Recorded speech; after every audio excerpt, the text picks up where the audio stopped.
is a presentation of Fox Sports. We are Fox. We are Detroit. Tigers baseball on Fox Sports Detroit is presented by Bell Tire.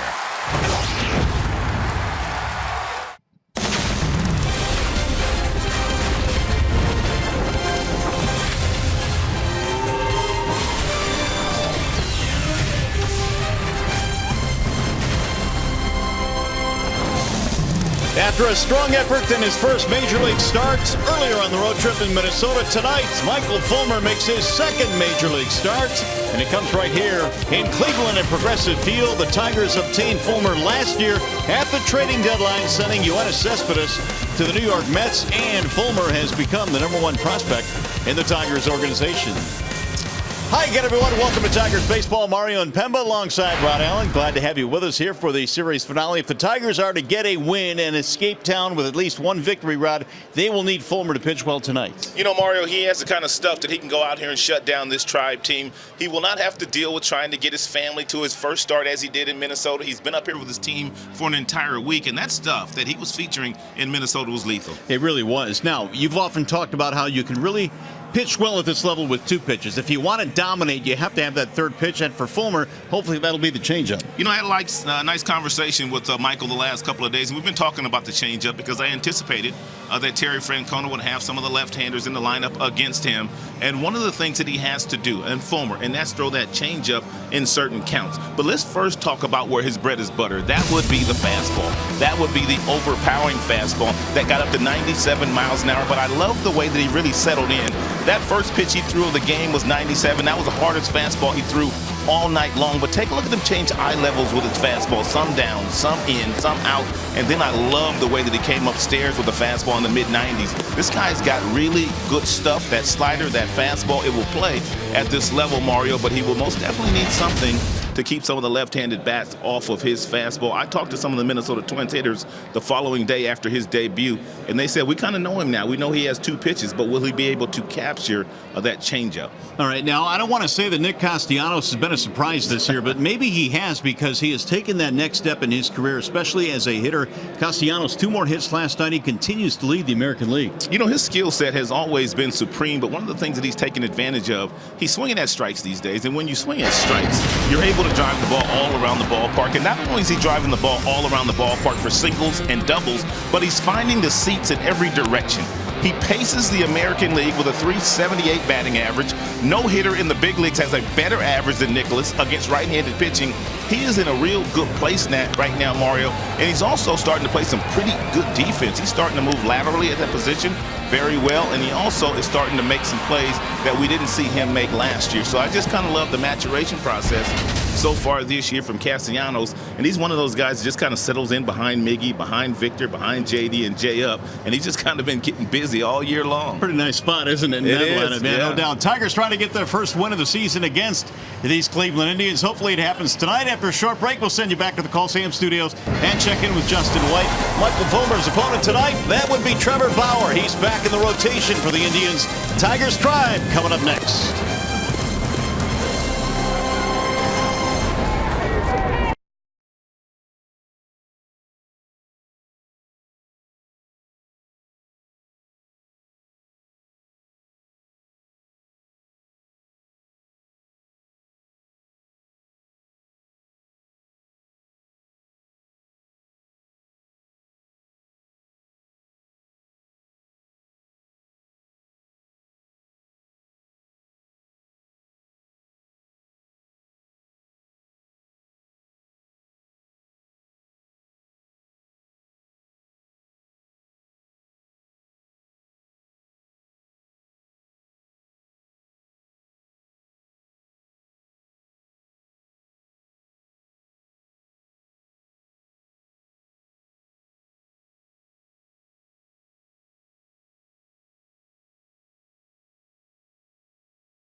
Where tonight the Tigers and the Indians go at it. It's the final game of this 3-game series. Ian Kinsler will start things off for the Tigers, and their starting lineup tonight presented by the Southeast Michigan Ford dealers. Kinsler, JD Martinez, and Miguel Cabrera in the top 3 spots. Victor Martinez, the DH.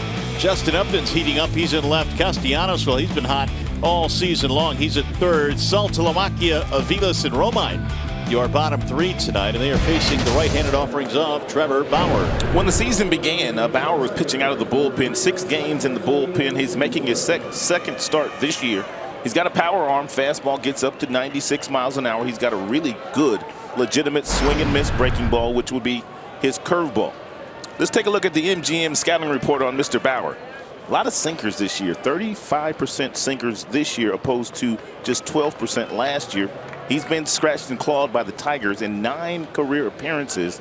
His earned run average is approaching 7. And we told you about the cameo appearance. He started the season in the bullpen. Kinsler will swing at the very first pitch and roll out to the second baseman. Kipnis, one gone. Nothing makes you more upset than hitting a ball like that to make it out. Let's take a look at the Cleveland Indians starting defense, brought to you by Tim Hortons. You got Brantley, Davis, and Chisenhall in the outfield. Lindor, the very talented shortstop, back in there. Kipnis at second. Napoli at first. Uribe, second start of the series. And Jimenez is the catcher. And JD Martinez will step in now with 1 out.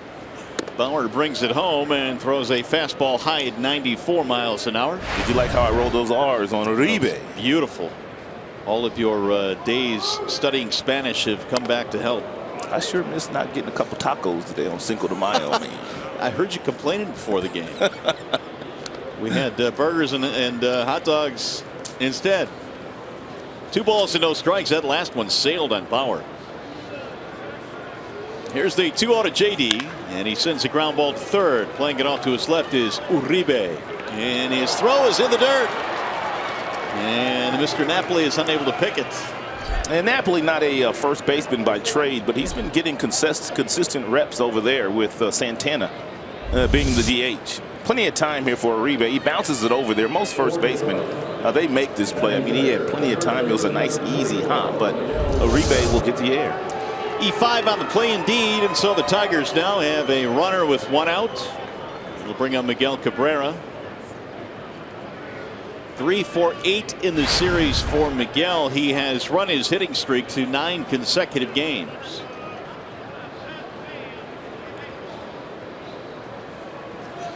And the first one home from Bauer is in there, a strike, 0-1. I told you Bauer will go anywhere from 90 to 96 with his fastball, depending on whether it's a 2-seamer or whether it's a 4-seamer. Not throwing many 4-seam fastballs these days. When he gets 2 strikes on you, you're going to get one of the breaking balls. It'll be the slider or the curve. And it's a really good curveball. The 0-1. Blocked at home plate by Jimenez. 1 ball and 1 strike. And there's that curveball, but Miguel was able to lay off of it. But you get an idea of just how much depth he gets with his 12-6 breaking ball. That's how they play Cabrera defensively. To pull just a little bit, there is an opening to the right side of the infield.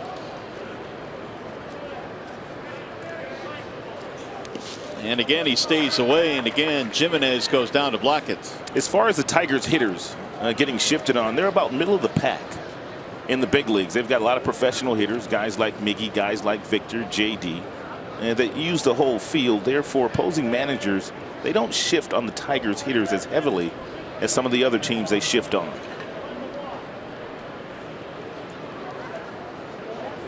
Two balls in, 1 strike on Miguel. And he missed outside, 3-1. Bauer was inserted into the game the last time the Tigers saw the Indians back in Detroit when Carrasco went down with a hamstring injury, and he really did some pretty good work in relief for the Indians. He got the win that day. He did, and now he has found himself back in the rotation, a spot that he occupied last year. Yeah, he made 30 starts last year out of the Tribe rotation. Here's a 3-1. And it's high, ball 4. It had 175 strikeouts, so him being in the rotation is probably where he's going to end up, Mario, but he just did not pitch all that well in spring training, so they sent him a message. They put him in the bullpen because they didn't have any more options to send him down to the minor leagues. Had he had options, they probably would have sent him to the minors so he could go down there and start and work on some stuff. Well, Terry Francona said that Bauer was a little bit upset when he went to the bullpen. That announcement was made, but he said, I wouldn't expect anything else. He's a competitor. And Carrasco, one of the DL players. Roberto Perez, a catcher, is also on the DL for Cleveland. Well, no team usually goes through the year with the 5 starters that they start the season with. So there's going to be situations where you're going to need quite a few starters at this level. Tigers have already used 6 starters. Bauer, who has struggled with his control in the major leagues, has walked Cabrera, and he's missed badly here now at Victor.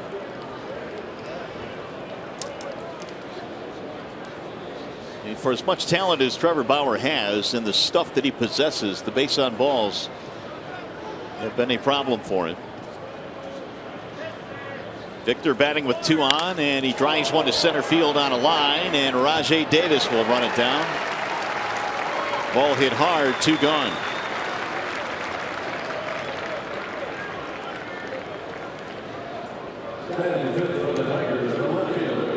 Here's what we were talking about, the highest walks per nine among actives since 2012.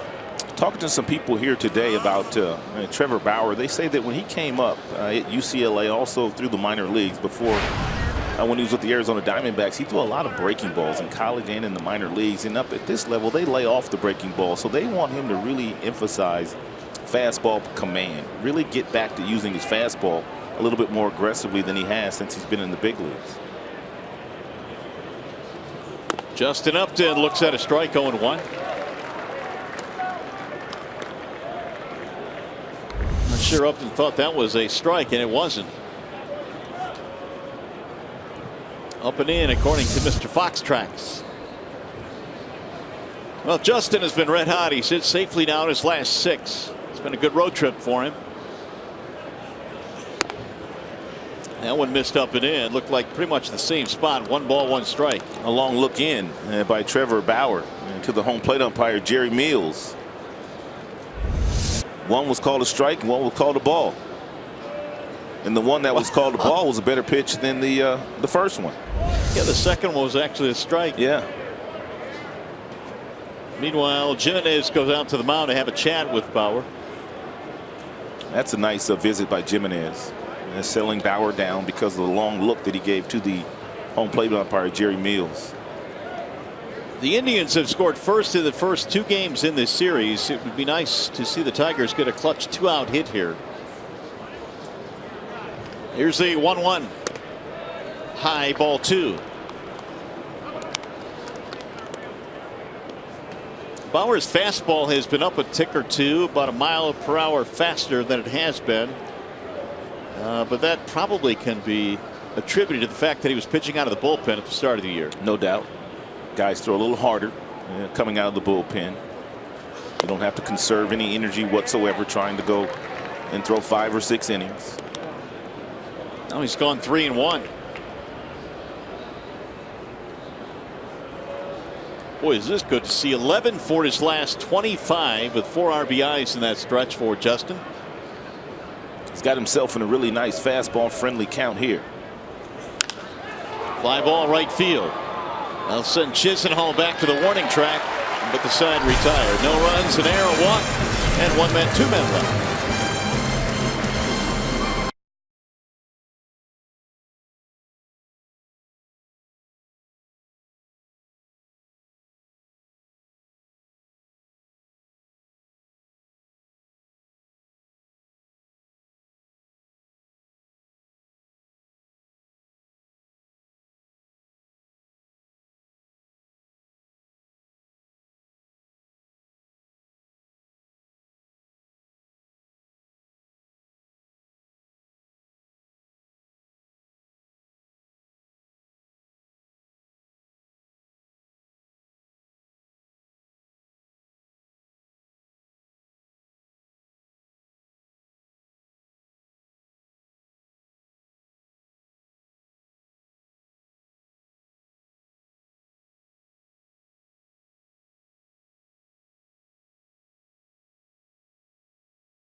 Cleveland Indians, their starting lineup is presented by the Metro Detroit Chevy dealers. Davis, Kipnis, Lindor, the top 3 spots for Terry Francona. Michael Brantley is cleaning up. Mike Napoli at first. Carlos Santana, he is a walk machine. He is the DH. Uribe, Chisenhall, and Jimenez, the bottom 3. Family Heating, Cooling, and Electrical presenting tonight's Tiger starter, Michael Fulmer. And Michael Fulmer was pretty good when he made his major league debut 5 days ago against the Minnesota Twins. Power fastball gets up to 97. Outstanding slider anywhere from 88 to 91 miles an hour. And he's got a changeup that he continues to work with and continues to develop for him. Fulmer starts him off, fastball up and in. 1 ball and no strikes on Davis. Rajai batting .273 with the Tribe this year. A couple of home runs. Rajai has already stolen 7 bases too, so he's off and running when he gets on first. But we know that much about Rajai. Davis spent the last 2 years in the Motor City. It's grounded foul. 1 ball and 2 strikes.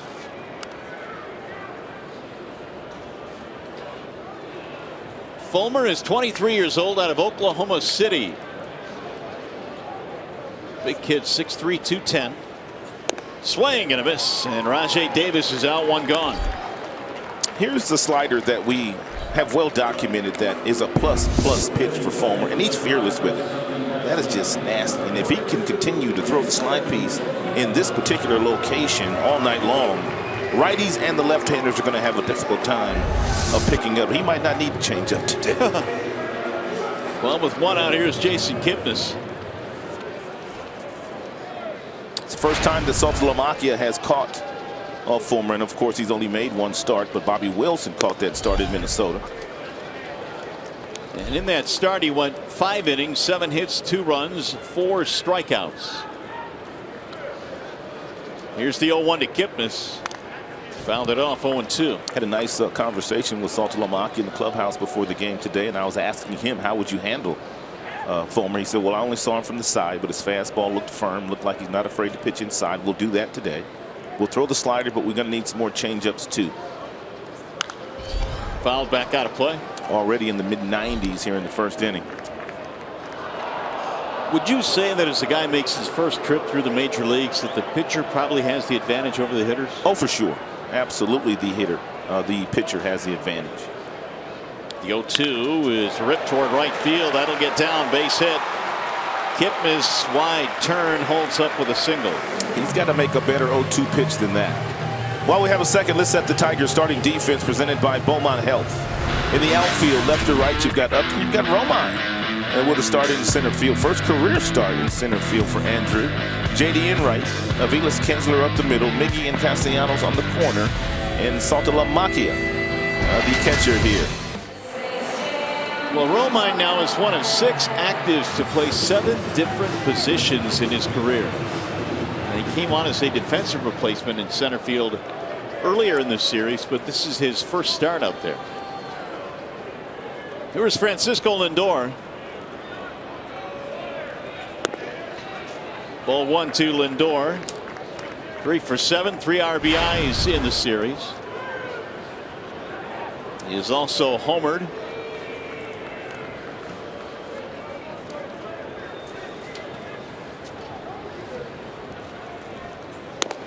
Outside, 2 balls and no strikes. Lindor has found Tigers pitching to his liking early in his career. 346 against the Detroiters.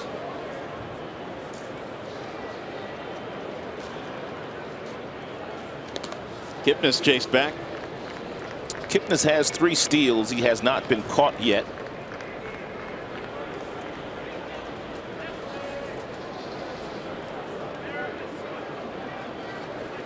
Lindor waits on a 2-0.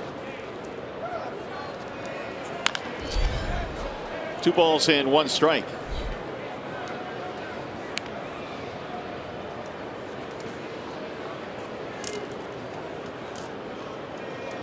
Saltalamacchia behind the dish. He has caught 6 so far this year.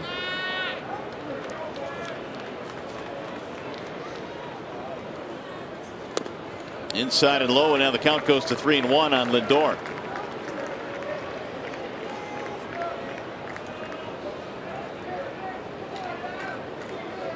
Tigers come into play tonight at 14-12 in the American League Central Division.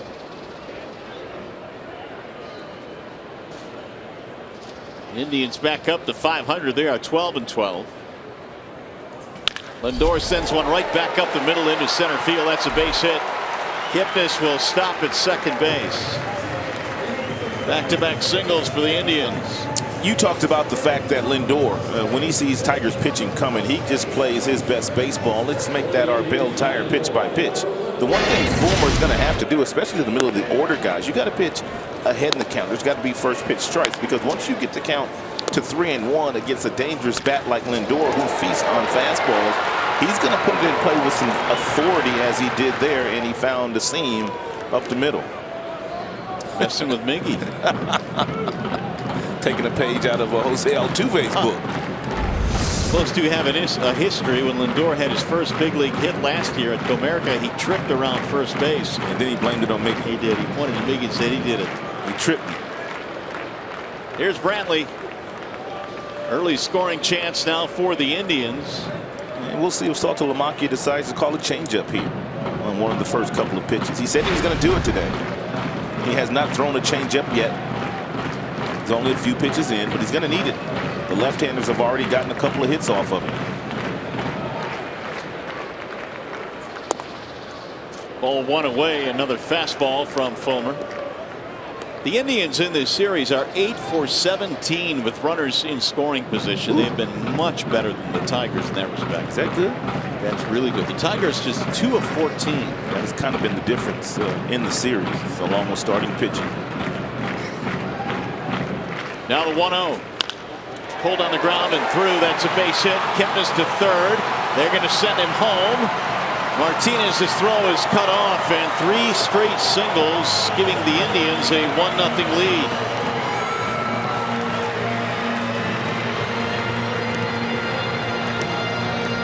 Fourth RBI of the year for Brantley. It's a 1-0 pitch. It's a fastball. That's on the inner third of home plate. It's down, but most left-handers love the ball down there. That's their happy zone, their nitro zone, and Brantley would be no different than that.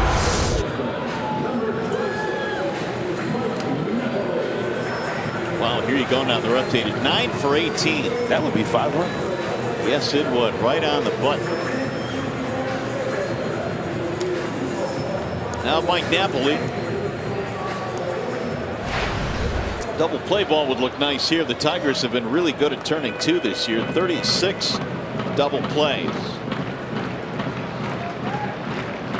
3 straight hits after the strikeout of Rajai Davis started the inning.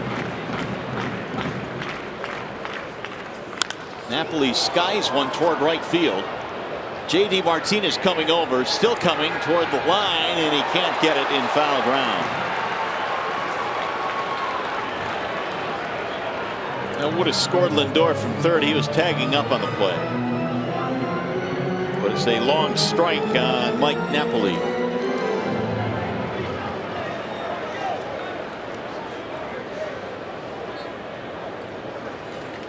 Two out of 6 with 3 RBIs in the series for Napoli. He joined the Indians in January, signed by the Tribe.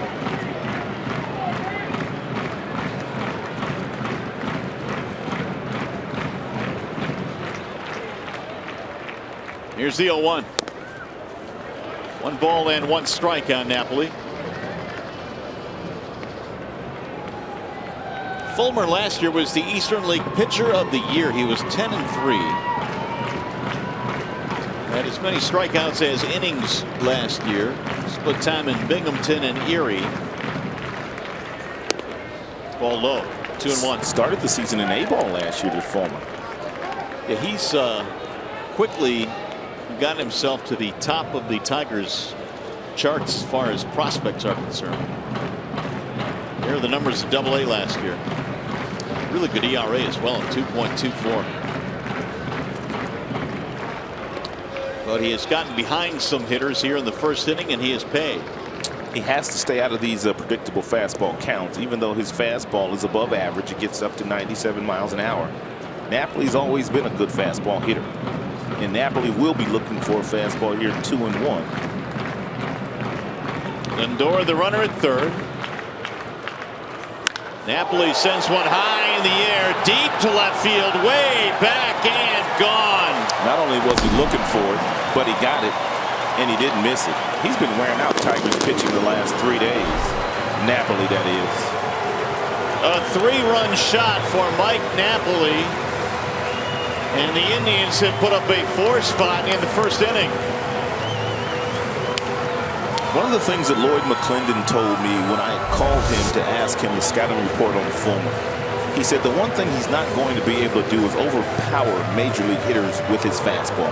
You could see the reaction there from Fulmer. He didn't even turn around. He knew the sound at the crack of the bat, and he knew that one wasn't coming back. But the one thing that you have to do at this level is you have to mix in off-speed pitches. You have to throw some change-ups in fastball counts if you're going to get big league hitters out. Remember when Justin Verlander made his major league debut in this park? I think it was Independence Day in 2005. It was. The one thing that he took away from that start was the fact that, yes, I've got a really good fastball and I've got some good breaking balls too, but I'm going to have to go down to the minor leagues and work on my changeup if I'm going to have any success up here at all. Didn't take long for him to realize that, did it? Nope. One start. Yep. Took one start. It was on 4th of July 2005, and then of course he got to the big leagues again in 06 and had a tremendous rookie year. Here's the 2-0 pitch. That is hammered toward left center field. That's looking like trouble, and it's going to get down and go to the wall. Extra bases for Santana, and he is in with a double. You know, I talked to the Minnesota Twins hitters the day after Fulmer made his major league debut, and the one thing that they took from it, they said, yes, he has really good stuff, but next time we kind of know what to look for because he didn't throw many changeups. He threw 4 or 5 changeups in 93 pitches. There's no doubt that the Cleveland Indians have looked at that same data, and they've kind of realized the same thing, and the only ball that's been hit in this inning for a hit that hasn't been a fastball was the 0-2 breaking ball to Kipnis. Everything else fastballs and fastball counts. 5 straight hits has brought Rich Dewey out of the dugout. A bumpy start for Michael Fulmer in his second major league start. 3 straight singles, a 3-run homer, and now a double. And the Indians are off and running here tonight. They lead 4-0 in the first. The other problem, first pitch strikes, only 2 of them so far through 6 hitters. No, that's not a good recipe for success at this level. So Santana now is in scoring position, and here is Juan Uribe. Batting only .200 this year. Uribe is 0 for 2 with an RBI in the series. Ball 1. So again, Fulmer falls behind.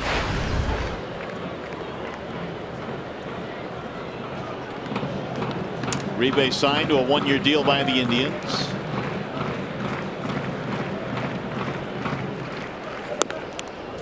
There's a strike call. 1-1 on the veteran infielder, who is 10th among all active players now in games played, over 1,700, almost 1,800 games.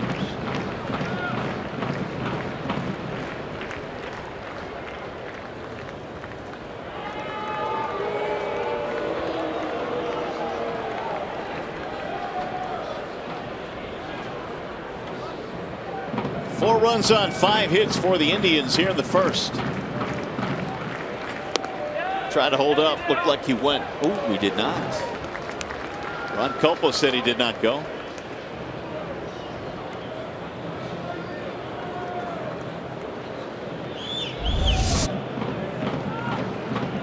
It's about as far as you can go without it being called a strike. Now once again a hitter's count here. 3 balls and 1 strike on Uribe. Lonnie Chisenhall waiting on deck.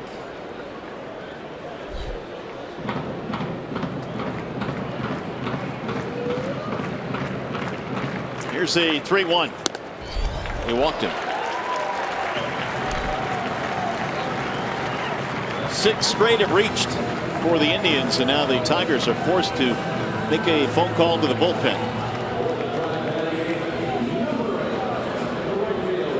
I assume Buck Farmer would begin to throw. That would be my guess too. Things get dicey here, and they are on the verge. Here's Buck. He's your long man. Lonnie Chisenhall stands in. Still only one out.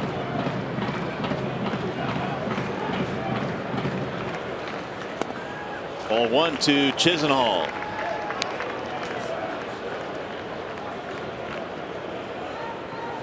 So Fulmer now is zeroing in on 30 first inning pitches. Chisenhall batting .214.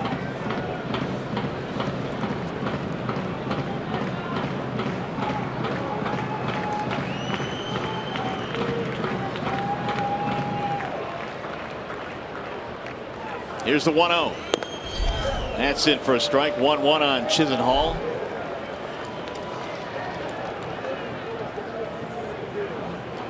This will be pitch number 30 in the inning for Michael Fulmer, who started the frame by striking out Rajai Davis on a nasty pitch. It's fouled back. Just got a piece of the 95-mile-an-hour fastball. Yeah, see if he'll climb the ladder here with a fastball. And change the eye level of Lonnie Chisenhall and see if he can get a swing and miss. Mid-90s around the letters and can get you a swing and miss. Swing and a miss right at the letters at 94. Here's where he made his mistake, though, right here. If you're just tuning in, it was an 0-2 pitch right here to Kipnis, a left-handed batter. And he made the mistake, and Kipnis drove the ball right up the gap, got on base. And then all these other fastballs, they're in fastball-friendly counts. Lindor, Brantley pulls his hands in nicely, and then the big one by Napoli. Napoli was a 3-1 fastball, and Fulmer knew it was gone. You can't pitch from behind in the count at this level and have a lot of success. Here is Chris Gimenez, the 9th hitter to bat in the inning. And he looks at a strike 0-1. Gimenez reacquired a couple of days ago, yesterday as a matter of fact, by the Indians. .255 last year with Cleveland and Texas.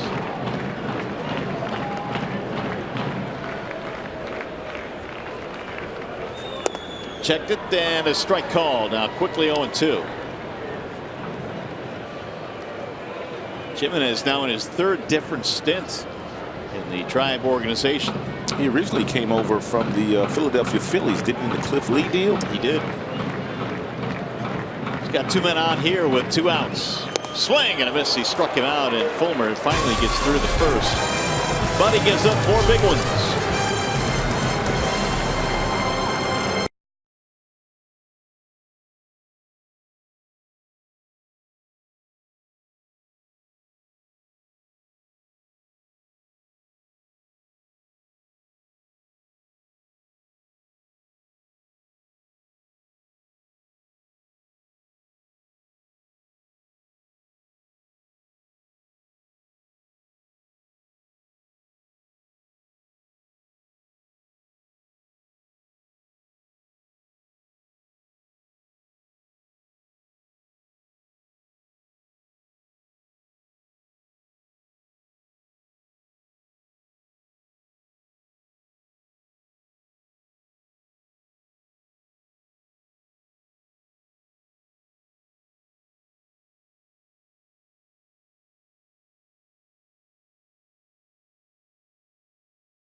Baseball on Fox Sports Detroit is brought to you by Comerica Bank. Raise your expectations of what a bank can be when it's time.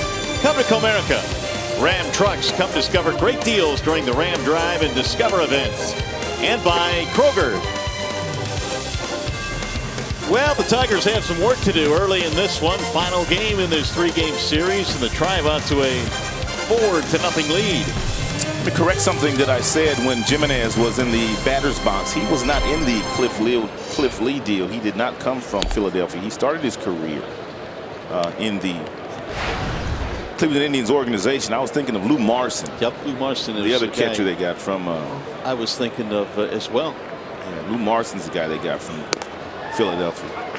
Castellanos, Saltalamacchia, Mike Aviles here in the top of the second. Well, Bauer has himself a real nice lead to work with. We'll see if he can throw some strikes. He has had some difficulty in commanding the strike zone in his young big league career. Swing and a miss. Ooh. Fastball had some late life on it. Bauer, 25 years old, born in Hollywood, North Hollywood, California. Played his college ball at UCLA. Costi sends one high in the air to right. To the corner goes Chisenhall. One out. Here are the field conditions tonight, presented by Ace Hardware and the Scotts Company. 53 degrees at game time. It's been alternating between cloudy and sunny. Right now it's mostly cloudy. Lights are on here at the ballpark.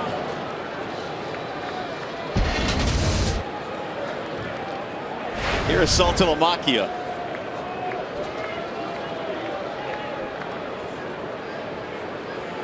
.230 batting average for Saltalamacchia, who gets the start today. Brad said before the game today that he doesn't want to push McCann too hard yet.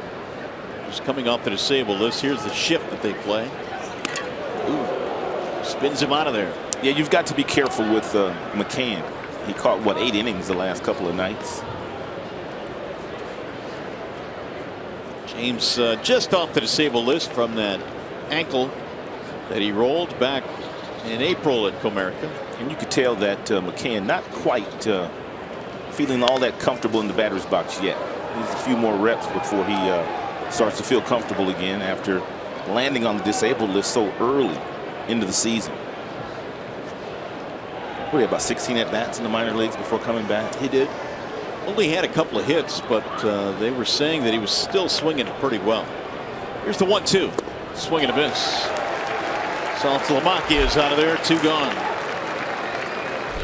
Trevor Bauer has his first strikeout. Now Mike Aviles. The former Indian is back here in Cleveland, batting .200 as he gets the start at short in this game. And Brad trying to mix it up a little bit. Iglesias with the night off. Ghosts also with the night off, trying to get this offense going again by giving a couple of guys an opportunity to play that don't get a chance to play all that often in Romine and Aviles. 0-2 on Aviles. It's been a bit of a struggle for Anthony Gose at the start of the year. He is spelled by Romine tonight. Here's the 0-2, and he just missed. The New York Mets probably have the most potent starting rotation, but coming into this season, there were a lot of people in baseball that felt like if the Indians' quartet of starters, and Bauer was included in that quartet, if they got off to good starts, they could be the best rotation in baseball. Well, Bauer's off to a pretty good start tonight. A couple of strikeouts.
By Magic Window. Well, we're going to harken back a long, long way. Let's go to the time machine, Ron. Tyrus. 1925.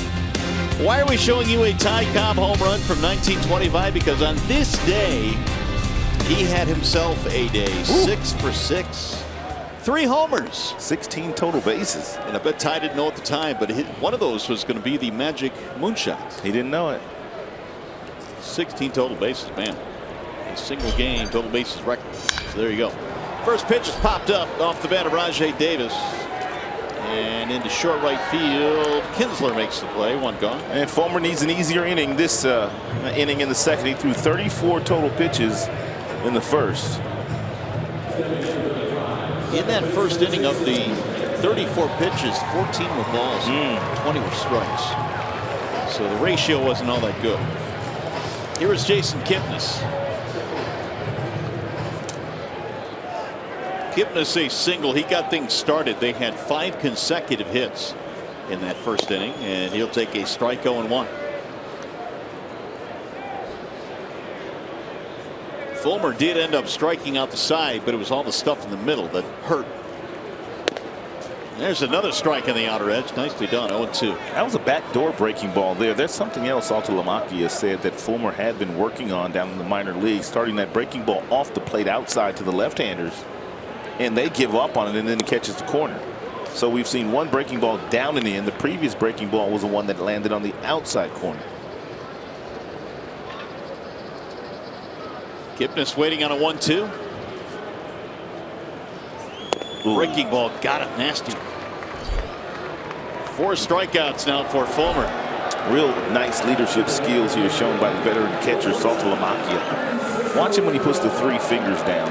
He's calling for the slider, but then he's going to tell Fulmer he wants it on the ground. Make sure you get it on the ground. And he got it down there for him. Here's Francisco Lindor.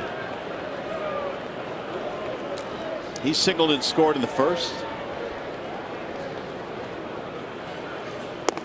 I think in many ways, Rod, you can tell as much about a guy and how he responds from a bad inning as opposed to when things are going well. That is a great point. So far, the response has been pretty good. Lindor takes outside 1-1. Yeah, he's come out in this particular inning, the second, throwing lots of strikes. First pitch strikes, getting ahead of the hitters. Bouncing ball to second. Right there is Kinsler, and that's much better for Michael Fulmer. A 1-2-3 second.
The Indians on top by a 4-0 score, and the Tigers host the Rangers this Saturday at 1:10.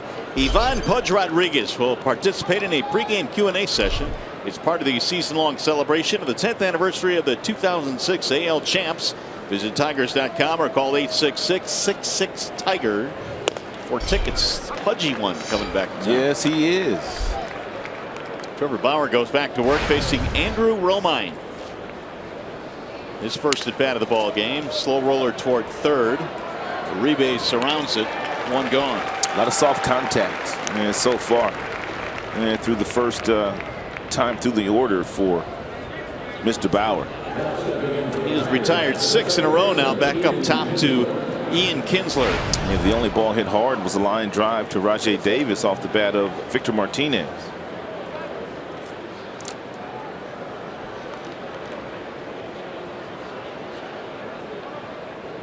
Kinsler is 0 for 1. He grounded out on the first pitch of the ball game. Tigers so far have scored in just 2 innings in this series. That's it. And that came in game 1. 2-run 5th, and they got a run in the 8th. Kinsler hit a 2-run shot in that game. But the bats have been quieted.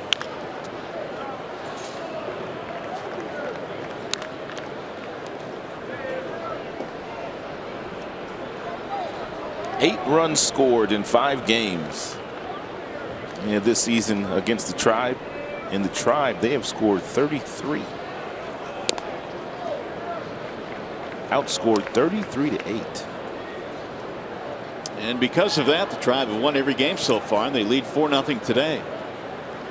Here's the 2-1. It's in there. Strike 2 and 2. And Bauer has a real nice tempo out there. And wasting a little time after he delivers the ball home to the catcher, Jimenez. Getting right back on the mound and waiting for the next sign. Ground ball to third, deep behind the bag. Uribe got to get rid of it quickly. And there are 2 gone.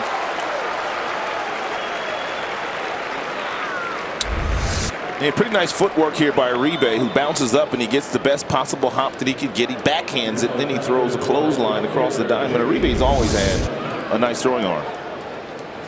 That'll bring up JD Martinez. It also brings us to the Bernstein advantage, the pitcher-batter matchup, and JD career against Bauer now 438.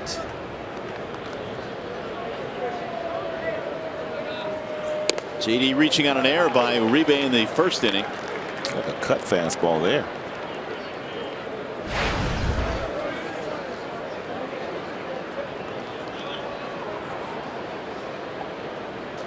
Here's the 0-1. Slow roller back up the middle, Lindor. And it's going to be a 1-2-3 inning for Trevor Bauer. 3 ground ball outs.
We go to the bottom of the third. Stay tuned to Tigers Live following the game. We'll select the Fox Sports Detroit Tigers player of the game.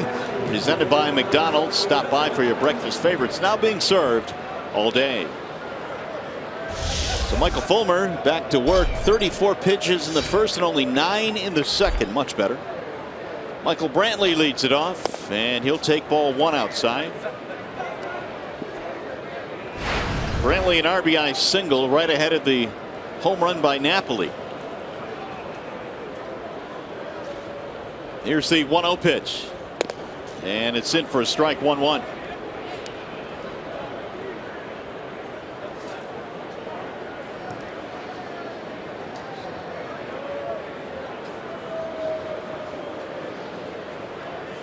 Here is Fulmer's 1-1. Ripped foul down the right field line.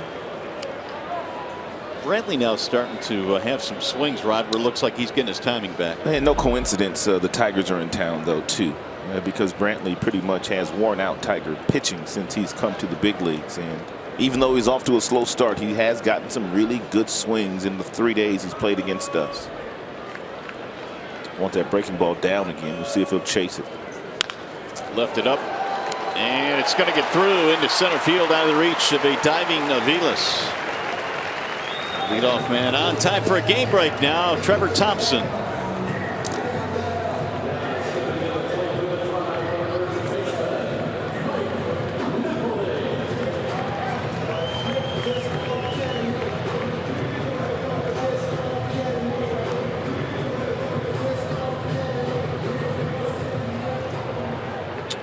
Have you taken a look to see what the Chicago Cubs are doing to the rest of that division right now? They are 20-6. That's ridiculous, man. They have a 93 run differential. That's amazing. 93 run differential. Well, I think we thought they'd be pretty good, but not that good. And they lost to Kid Schwarber too at the beginning of the season, but the offense hasn't missed a beat. Getting great pitching. Good series starting in Chicago tonight. Dusty Baker taking his Washington Nationals back to Chicago, a place where he spent some time as a manager. Well, that series is going to feature the 2 best records in the National League. Napoli steps in. 2 balls and no strikes on Mike Napoli. I'd like to see him throw a slider here, maybe. Not just challenge Napoli with a fastball. See if you can show enough confidence in throwing your breaking pitch. You might as well do it here.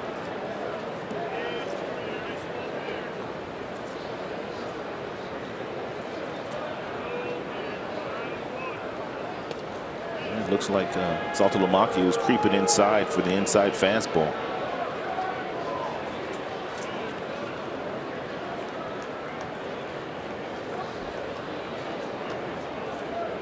Brantley 1 steal so far this season.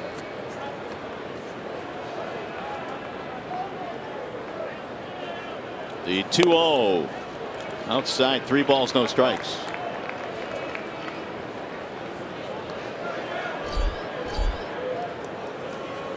.50 total now, 30 of which have been strikes for Fulmer. Santana waiting on deck.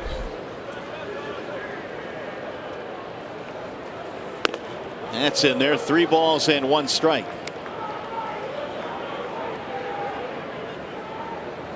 I don't know. I always just wonder why more guys don't swing 3-0.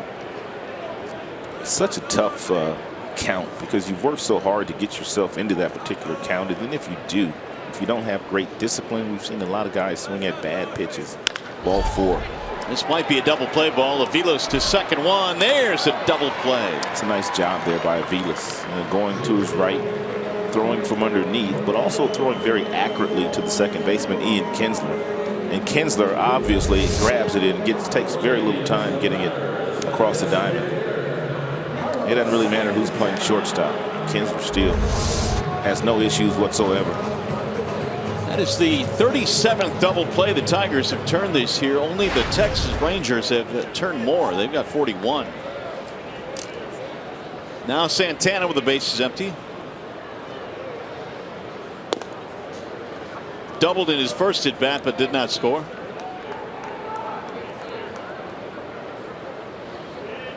Huge shift on Santana when he's in the batter's box. Right into the shift and caught by Kinsler. Missing. That'll end the inning. No runs, a hit, nobody left.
Now with more on tomorrow's starter, Jordan Zimmermann. It's only about a half-hour flight from Cleveland to Detroit, but the Tigers made the step of why not send Jordan Zimmermann ahead, and he'll be ready to face the Texas Rangers at Comerica Park tomorrow. Miguel Cabrera at the plate right now. The next turn that Zimmermann will have is against his former team, the Washington Nationals in D.C., and at least right now the matchup looks like Zimmermann against our old friend Max Scherzer. Ooh, that'll be good. Mario, right? Yeah, that's as good as they come right now. That's worth the price of admission. John, where you getting all that Fox Sports Detroit swag from, man? You got to know the right people. You ain't sharing none of it. It's a little brisk down here. Once the sun went down, temperature dropped rather precipitously. Oh, that's a big word, too. Way too big of a word. I got that goodness. out. Get him off the air. Thanks, John. Okay. 1 and 2 the cup precipitously. Yeah, look at you dropping it, too. I'm not going to do it. Oh, boy. Cabrera, then Martinez, and then Upton here in the Tigers' fourth inning. Got to get the bats going here against Bauer. 2 balls, 2 strikes. Bauer pitching with a lot of confidence, but why not? He already has good stuff. Fastball, mid-90s, good curve, good slider. Then you add in the fact that his team got him a 4-run lead in the bottom of the first. That adds to the confidence. I was talking to Michael Fulmer the other day about his big league debut. They got him 3 runs in the first in Minnesota, and he said that did wonders for me to settle me down. Oh, man. I don't think it makes a difference whether you're a rookie or a veteran. You get 3 big ones or 4 big ones early. That's a good thing. You gotta love it. 3-2 the count on Cabrera. Looking forward to seeing Jordan Zimmermann go back out there reigning pitcher of the month in the American League. What a month he had. He has been cash money this year. 5-0 with an 0.55 ERA for Jordan. Strike thrower. Another foul back out of play. So it should be a real nice Friday night at Comerica Park. Yep. That place should be jumping. Should be packed. Hopefully the weather will be good.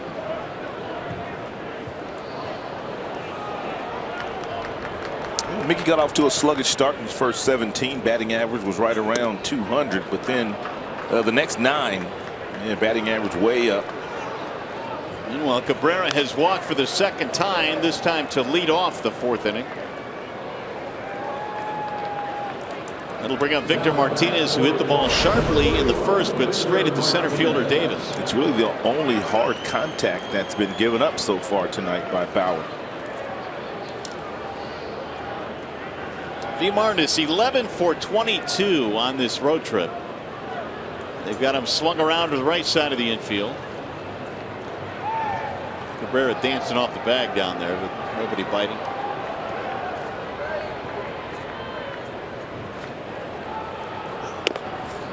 Ball 1 inside to Victor. We've seen Bauer do quite a bit of that here tonight, whether it be to the left-handed batters or to the right-handers. Very aggressive with that 4-seam fastball inside, and he hasn't missed over the plate with it. He's convicted in getting it in on the righties and the lefties.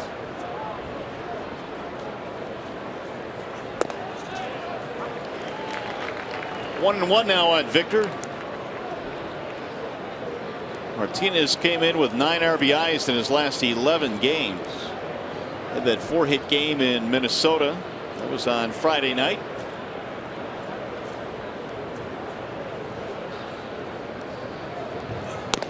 Way high, 2 balls and 1 strike. Seems like these days most pitchers are trying to streamline their delivery. A lot of guys, including Kluber, who we saw last night, has just that 1 step and then the quick delivery to the plate. Very quiet, very streamlined. Not the case with Bauer. He's got a lot of moving parts. He's on his own program. He is. Not as much from the stretch, but from the windup. There's a ground ball through, a base hit. Miggy is on his way to second base, and that will put 2 men aboard. Tigers in business. Even with the shift that they're playing on Victor Martinez with 3 men on that side of the infield, Victor's still able to grab that fastball from Bauer and rip it right past him.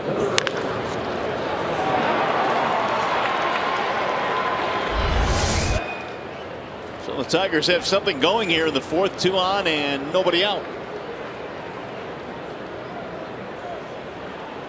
This is where the Tigers have not been able to take advantage. Only 2 out of 14 with men in scoring position. And we'll see what Upton can do here. And the outfielders for the Tribe do not have extremely strong throwing arms. Chisenhall probably has the best arm, although Brantley's a good defender. He gets rid of the ball in a hurry and very accurate with his throws.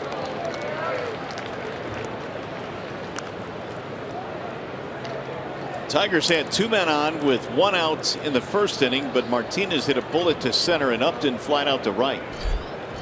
This is what makes the Tigers team kind of dangerous as we look at Bauer's numbers through the first 50 pitches. Not a lot of good control, but the Tigers team, when they get runners on base, they have a knack of hitting the ball at the ballpark. We got a lot of guys that can hit the ball out of the yard. Upton has done it twice this year. 2 homers, 8 RBIs. Sounds like you're calling a home run here. Well, Bauer's tough, but if he falls behind him 2-1, I might call it. In there a strike, 1-2. Tigers so far have been out hit 6-1. They trail 4-0 in the 4th. If you're McGill on second base, you have to anticipate he might bounce a breaking ball.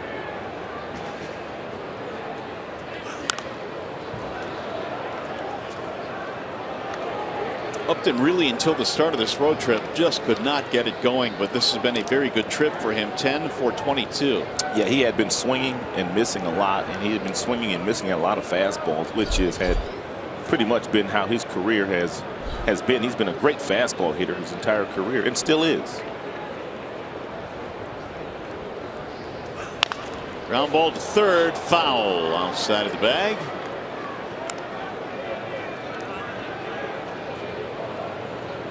Brooks bat in his last 6, 11 for 25.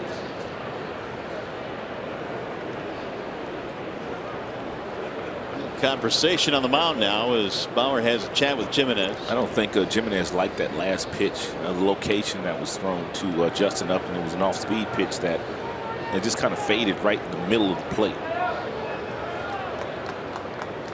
Terry Francona, his 3rd managerial stop. He had one in Philadelphia. Of course, he had one in Boston. Now in Cleveland. Good to go. No. Did not go. Ron Culpa said he held up. Nice block by the catcher, Jimenez. Runners on first and second, nobody out. Check swing by Jay Up, and a real nice textbook blocking there by Jimenez.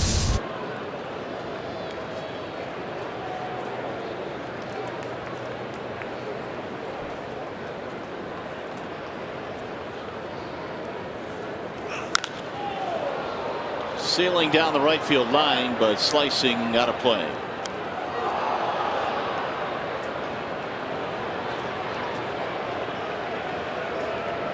Talking about Terry Francona, he brings a lot of experience and a lot of postseason experience to the Indians. Won a couple of World Series with the Boston Red Sox before coming to Cleveland. Here's his right-hand man, Brad Mills. He has been with him every stop of the way. Philadelphia, Boston, now in Cleveland. Just off the plate. Full count, 3-2.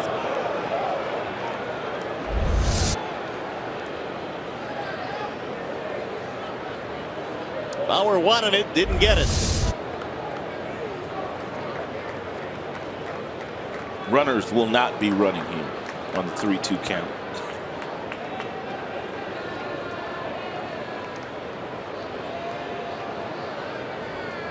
Unless Justin finds a gap somewhere. Then they'll be running. Swinging a bouncer to the shortstop. Lindor fires to second. There's one. Relay not in time. Fielder's choice, leaving runners at first and third. Here is the Chevy Silverado most dependable player. That would be Nick Castellanos, who has been absolutely on fire for the Tigers. He leads the American League with a .374 batting average. How about that? Last time the Tigers had this high of an average through 25 games, it was Cabrera back in '09. So we'll see now if he can come up with a big 1-out hit here in the 4th. Flat out to right field in his first at bat.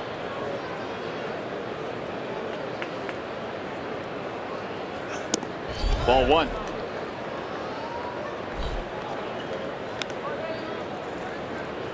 Bauer had retired 8 straight prior to the walk to Miguel Cabrera.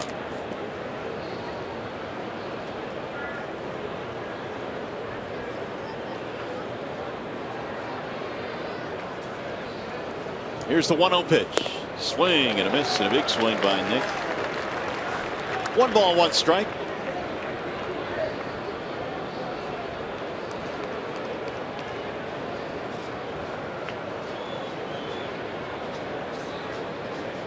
I mentioned Bauer had trouble with the base on balls last year. 79 walks, which led the American League.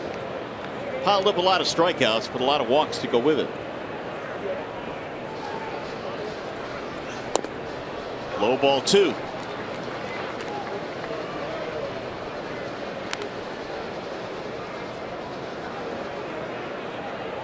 And while he has shown signs of the type of guy they feel that he can be, and that would be a top of the rotation guy, maybe a 2 or a 3 in the rotation, he just hadn't shown it consistently in the big leagues. But he's been given another opportunity here with the injury to Carrasco. Fly ball right field. That'll chase Chisenhall back to the track, to the wall, and it's going to go. A 3-run shot the other way for Nick Castellanos, whose red-hot start continues. That is what we just talked about, the fact that the Tigers, when they do get a couple of runners aboard, because they've got such length down their lineup, guys with power, they can get right back in the game very easily, as they do here. Nick Castellanos is just in another world right now. That is 93 and is right down the middle. That classic inside-out swing with the leg kick. He times it just perfectly, and it bounces on the top of the wall and bounces into the stands. And Nick is hitting him out of all parts of the ballpark. His home run to tie the game on the last day in Minnesota was pulled to left field. This one goes out the other way. He also hit a home run in Minnesota to straightaway center field in that series. Finally, the Tigers break through. It's a 4-3 ball game now. Bauer missing high. 1 ball, 1 strike. That 3-run home run. Jim Leland was talking about it last night when we had him on our air as a guest. How he just loved the 3-run homer. Castellanos has hit his 5th in RBIs 20, 21, and 22. 4-3 ball game.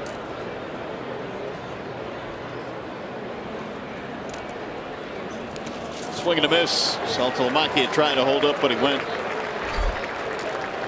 2 outs here in the 4th. Well, the thing about Castellanos, Rod, is when you see him in the clubhouse and you talk to him, he kind of has a no big deal attitude to this thing. I mean, he's not surprised by this at all. No, he's not. He's having a lot of fun. He was here early this morning working on some of his defensive skills, then going down to the cage, taking some swings. That's a 4-seam fastball that he waited perfectly on and got underneath it, and he was able to hit it out. Strike called on Aviles. Castellanos has got that fresh, clean face this year. He had a beard most of last year. Here's the 0-1 pitch. So you think that's the secret? I like it. I like the fresh, clean face. And the big smile right now. Tigers only have 2 hits, but that last one by Castellanos was huge. Saw Shane Green sitting next to Castellanos. I think he had a little bit of a setback today. And when he threw his bullpen with that blister, and we may not be seeing him as soon as we anticipated. 2-1 is on the ground towards second, scooped up there by Kipnis. However, the Tigers right back in it. Nick Castellanos goes the other way, a 3-run shot.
has single-handedly got the Tigers back into this game with a 3-run homer. And now Michael Fulmer goes back to the hill trying to keep it right here. It's now a 1-run game suddenly. Huge inning for the youngster, Michael Fulmer. Any starting pitcher will tell you, once your team has scored you a few runs, the worst thing you could do is go out there and give up runs right after they have given you some runs. Which is what happened in the first game of the series. Tigers got 2 in the 5th, and Cleveland answered with 3. Yep. That is popped up first base side. Cabrera will not have room. It's right over there where Mickey's buddy was last year. That guy yelling at Miguel last year, that kid. One of the best moments of last year. It might have been the best moment. It was so cool. Mickey ended up giving him a bunch of stuff. Bat, glove. Young Indians fan who was riding him. Uribe sends one back up the middle and into center field.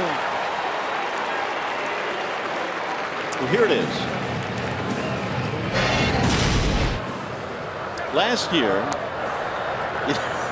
the young man says, look what I did. He's telling Mickey, I got your bat.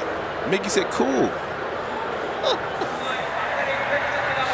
Now the look on his face, a bat and a glove. Man. It's a day that kid will never, ever forget. Ever. Now remember, we asked him, we interviewed him after that and said, well, are you all of a sudden a Cabrera and a Tigers fan? And he said, well, I don't know. Not quite yet. He was honest. He still had to go home. He still had to go to school. Still got buddies to answer to. Splintered bat for Chisenhall.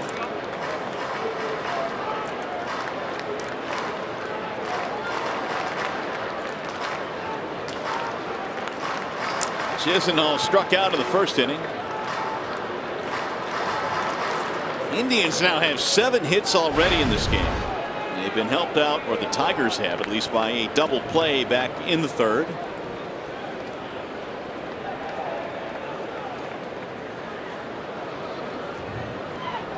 Here's the 0-1.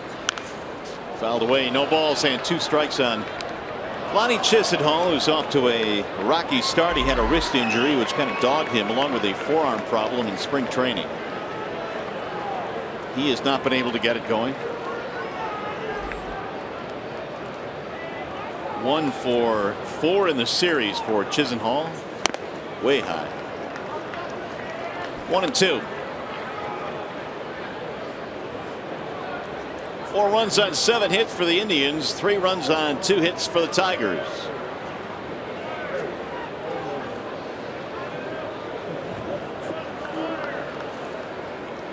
Here's the 1-2. Bouncing ball. Miggy has it. Fair ball. They'll throw to second. Tag play and a double play. Real nice, nifty footwork there by Miguel Cabrera. He grabbed the one hopper. He had time to adjust and then get the bag with the left foot, and then he fires a strike to Aviles, who applies the tag to Uribe. Well, you said it best last night. He is a fearless, accurate arm defensively at first. And he has a very strong arm. He turned that lickety split. 2 gone. Here's Jimenez. Skies one to center field. That'll move Romine back to the track, to the wall. He looks up and it's gone. No way. He hit that thing just over the center field wall.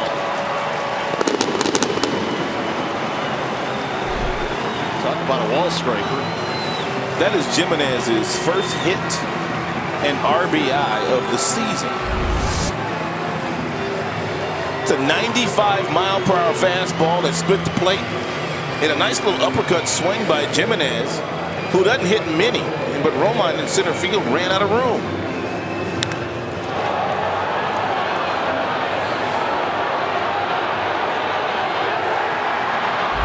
5-3 ball game now. The Indians back up by 2.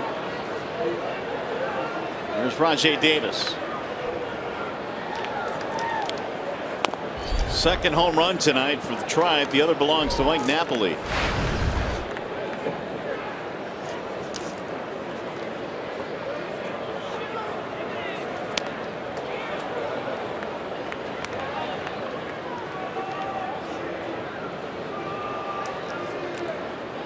Jimenez in his first game with the Indians this year goes deep to dead center. Swing and a miss there by Davis. And Rajai cannot pick up the slider that Fulmer has been throwing him. That is the third one that he has swung right through. Here's the 1-2. And again, he stayed away with the breaking ball, but he held off that time. You might as well throw another one. Rajai having a tough time picking it up. Nope, going fastball. 96. 3-2. Kipnis would be next if Davis were to reach.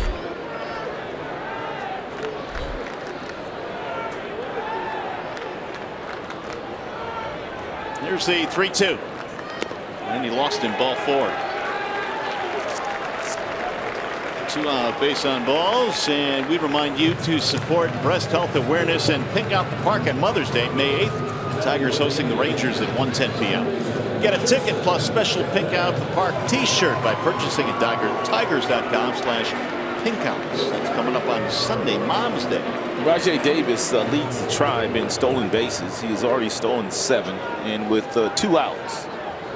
There's no doubt he was trying to get down to second base on one of the first 2 pitches from Fulmer. Kipnis stands in now with 2 outs. Runner bluffs. Rajai heading back to first base. He just put on the brakes and then made a U-turn. He didn't feel like he got a great jump, or either he slipped. Yeah, he did slip just a little bit, so he retreated back to the bag. 5th most among actives, 329 stolen bases.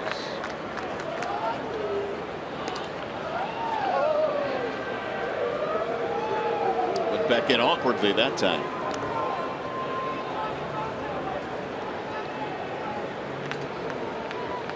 A couple of more guys in the American League have stolen more bases than Rajai Davis. Billy Butler of the Billy Burns of the Oakland Athletics, and Altuve of the Houston Astros. If Billy Butler was the top of that list, man. You know, that's right. Something wrong. Something wrong.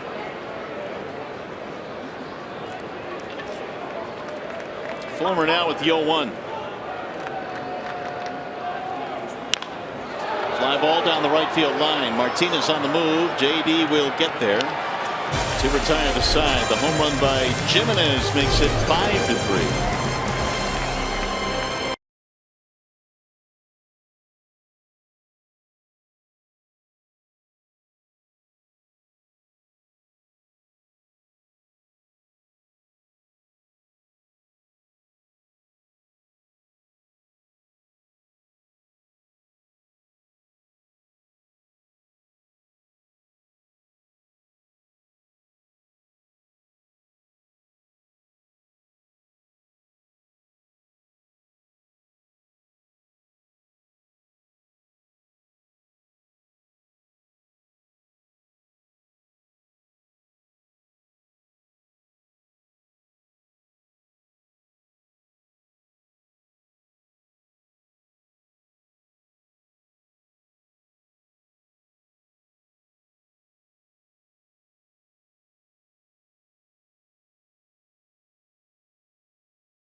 Is sponsor of Fox Sports Detroit.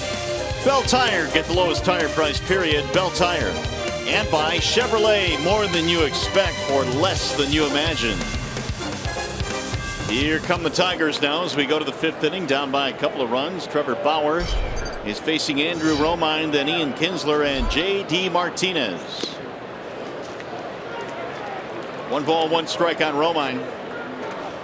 Starting in center field for Anthony Gose in this game. Romine grounded out 5-3 in his first at bat. Swing and miss.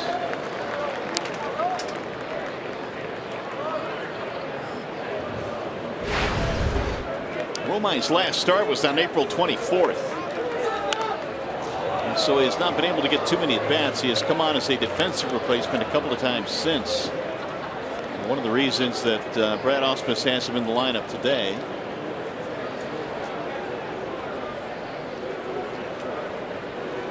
Here's the 1-2. 2 balls, 2 strikes on Romine. Bauer gave up a walk, a single, and a 3-run shot to Nick Castellanos in the 4th inning, getting the Tigers back into this game.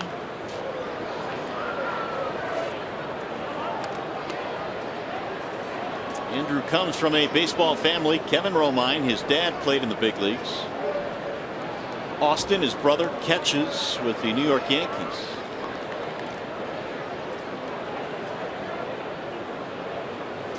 Here's the 2-2. High, 3-2. Jason Beck wrote a nice article on Romine from MLB.com yesterday about how Romine would love at some point to play every position in one game. Would he? He would love to do that. Now, he's played every position with the exception of right field and catch in a big league game. But Shane Halter was the last Tiger to play every position in a single game for the Tigers. He might get a chance to do that. I think so. Somewhere down the line. 3-2 the count. Thought the last one to do that was Will Ferrell. Well, yeah, you got me there. I'm talking about legitimate players. Oh, okay. Okay. Here's the 3-2 again. Yeah, Will Ferrell did that, what, last spring training? Yeah. What do you think about that, by the way, when celebrities take some at bats in spring training? Yeah. I'm not a fan of that. No, I'm not a huge fan of it. I know Garth Brooks has done a lot of that. A lot of Billy Crystal. people have done that in the past. And he got him strike 3. Romine didn't like it. 1 out. Just a reminder, as you enjoy a cold one, to look forward to Miller Time later in tonight's game, brought to you by Miller Lite. The reason I say I don't like it is, I mean, I'm all for the entertainment value and all that kind of stuff, and it is spring training, but you know, there are guys trying to win jobs in spring training. There are a lot of guys trying to win jobs. So if you're pilfering some at bats just for some laughs, I'm just not a type. Here's Kinsler. Ball 1. Ian, a couple of ground outs, 1 to second, 1 to third. 2-0.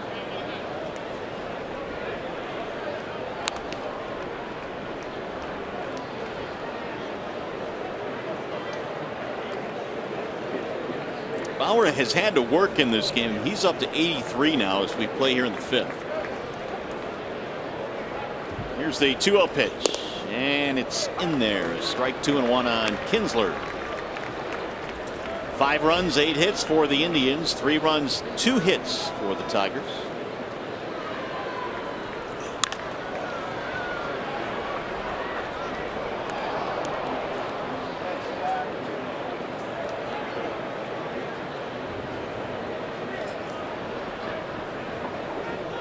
Fans got himself a baseball.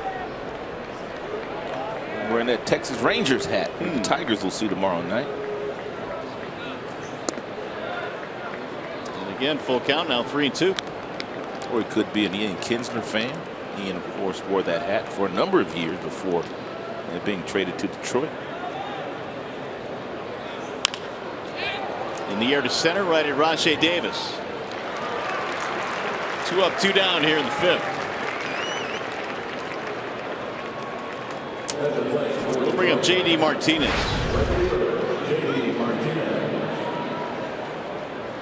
Rangers in for 3 over the weekend. Then it's right back on the road when the Tigers will head to D.C.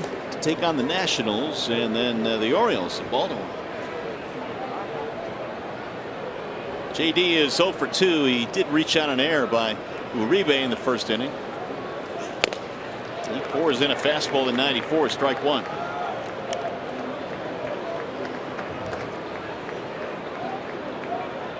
Martinez in the series now just 1 for 11.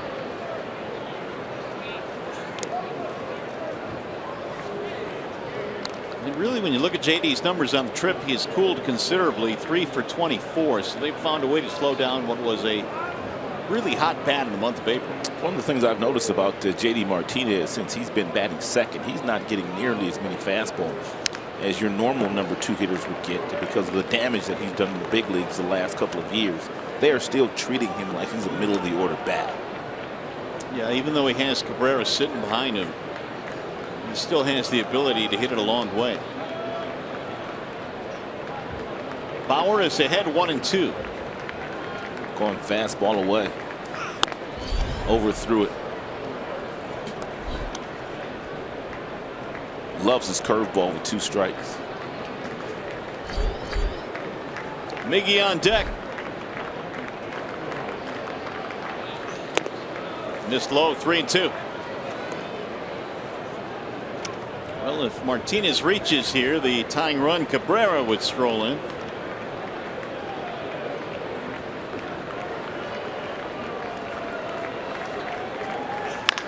Bouncing ball to short, Lindor. It's about as automatic as it gets.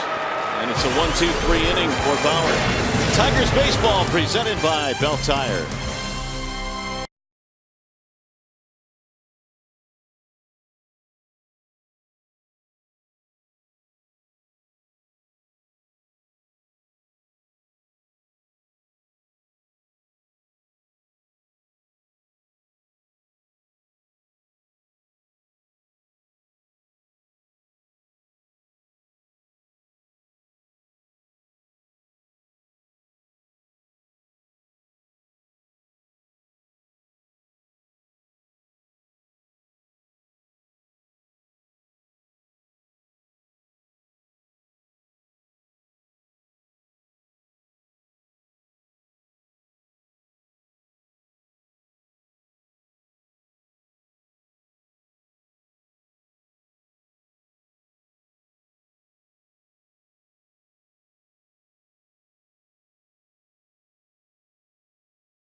It's on top of the Tigers by a score of 5-3. Menards brings you the big money encounter. How about Mr. Lindor? Best slugging percentages by shortstops through the age of 21. Yeah, Alex Rodriguez has set the standard and before the age of 21 with a .534 slugging percentage. But take a look at Correa's on the list. Lindor is on that list. Some really good shortstops in big league baseball these days. Cal Ripken and Rogers Hornsby. Impressive indeed. Lindor takes a pitch, an off-speed pitch on the inside part of the plate. 1 ball, 1 strike. Lindor, Brantley, Napoli, the middle of the lineup for the Tribe. 2-1. Lindor last year led all American League rookies in WAR. Even though he finished second in the Rookie of the Year voting to Carlos Correa, Lindor certainly made his case to win that award. The Cleveland Indians, they got a whole lot better on the day they called Lindor up, defensively and offensively. Swing and a miss. 1 gone here in the 5th. And it changed the eye level here on Lindor. Everything up. They know he can get the ball down. And he had a tough time laying off that fastball that was out of the strike zone.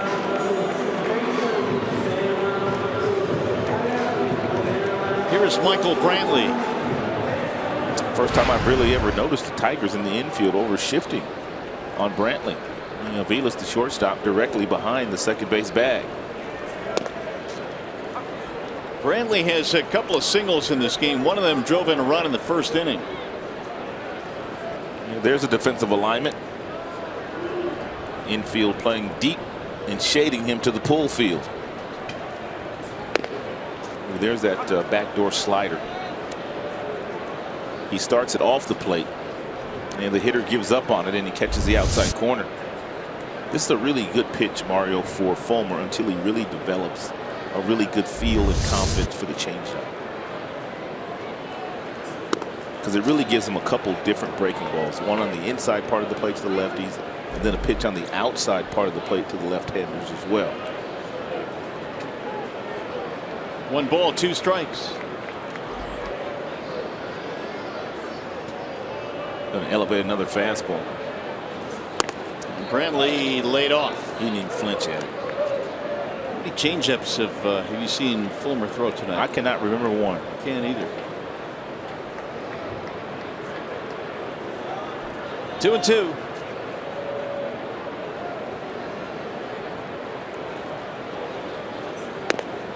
Just off the plate. 3 balls, 2 strikes on Brantley. Backdoor breaking ball again, but that one missed high. Waiting on deck, Mike Napoli. Here's the 3-2. Sliced to left in a base hit. 3rd hit of the game for Michael Brantley. And Michael Brantley with 2 strikes. We talked about the simplicity of his swing. Very little movement. Hands go directly to the baseball, and he beats the shift the opposite way. Man, what a pretty swing. He's got himself a 1-out single and a 3-hit game going. Here's Napoli. That is the 9th hit now for Cleveland. Napoli sends a bouncer up the middle. Diving stop there by Aviles. And the ball is dropped by Kinsler. Everybody is safe. It'll be an infield hit for Napoli. He doesn't get many of those.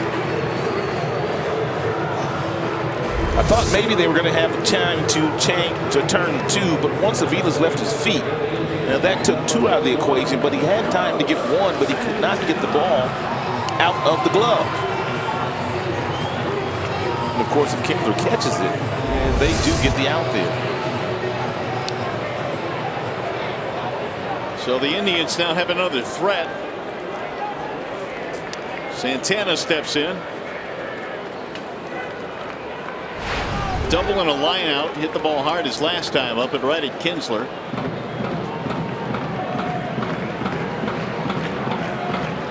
And even 10 hits now for the Indians. Ball 1.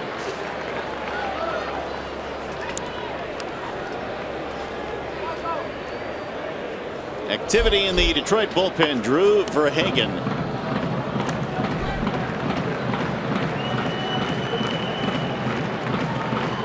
Tigers fell behind 4-0, cut it to 4-3 on the home run by Castellanos, who remains red hot. And then Jimenez hit a home run to make it 5-3.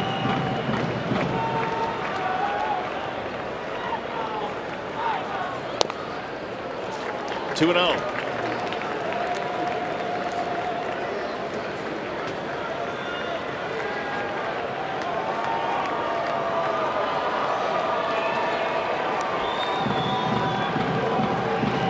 Going to bring Rich Doobie out.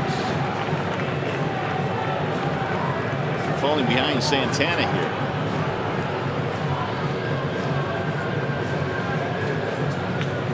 Hey, fans, wear pink to the ballpark and support breast health awareness this Sunday when the Tigers host the Rangers at 1:10 p.m. First 10,000 women receive a pink out the park visor. Visit Tigers.com or call 866-66-TIGER. Bring mom out to the ballpark on Sunday.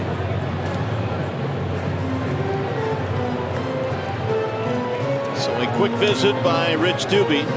The Tiger bullpen working here in the bottom of the 5th. You know, Santana's got one thing on his mind right now, and it's not to hit a single. He's going to be trying to hit the ball out of the ballpark if Fulmer decides to throw him a fastball here. He will not get cheated.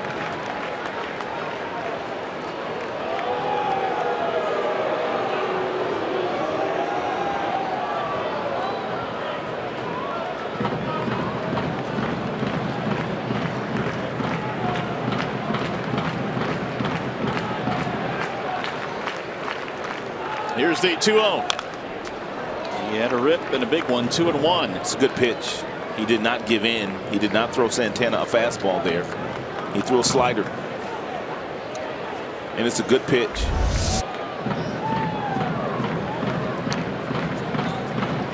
Just enough to keep him off the fastball by taking some speed off of that last delivery.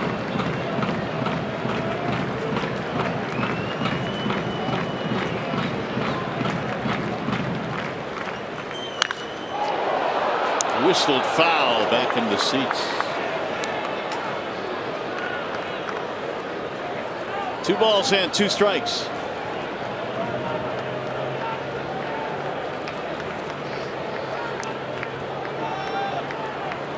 Uribe waiting on deck. 5-3 Cleveland. We're in the 5th with 2 men on, 1 out.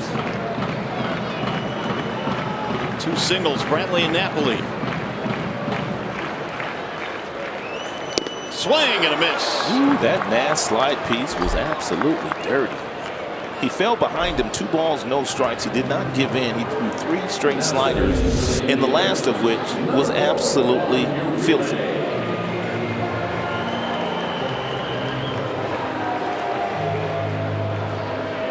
That's about as good a pitch as you can make right there. In that situation, that location, and the pitch itself. Here is Uribe with 2 outs. Way high, 1-0. Uribe single, walk, on base twice in this game. Uribe, a veteran that's been around 16 seasons now. He has more than 1,500 major league hits.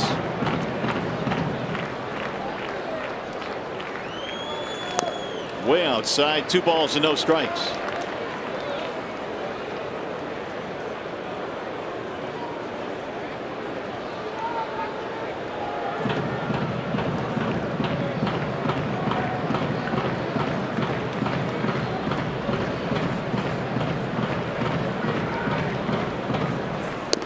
Outside, 3-0. Indians don't have a whole lot of money to spend when they go out and bring in free agents, but they did spend some money this year on Napoli, and they brought in Uribe as well on a 1-year contract.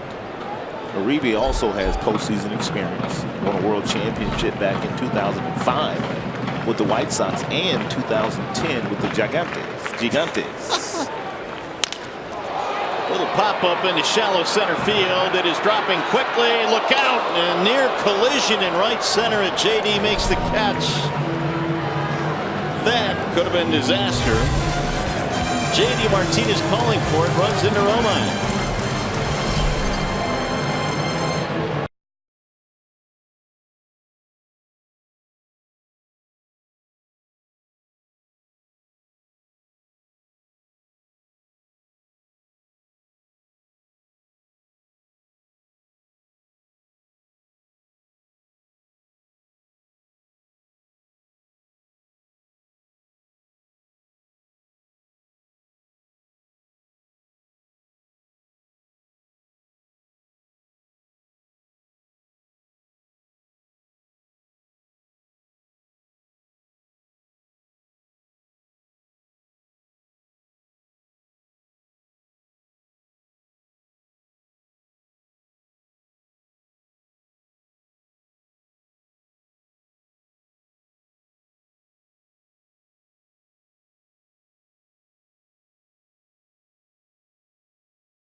of the 6th inning. We check in now with John Keating.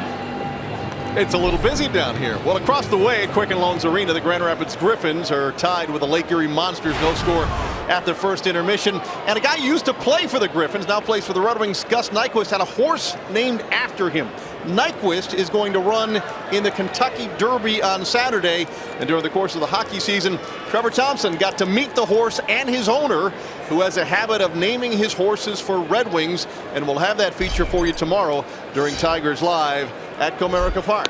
Mario, Rod. All right, Keats. Hey, by the way, if they named the horse Keating, what position do you think it would? It would be in? one of those big U-shaped horses, you know, where you could, your feet would actually be, you know, walking along with the horse. That's the kind of horse they would name for me, I'm afraid. All right. Well, we appreciate it anyway. Okay. Thank you. All right. 5-3 is our score as Cabrera leads it off here in the top of the 6th.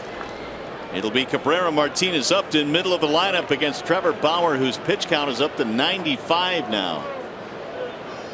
And Miggy has walked twice in this game.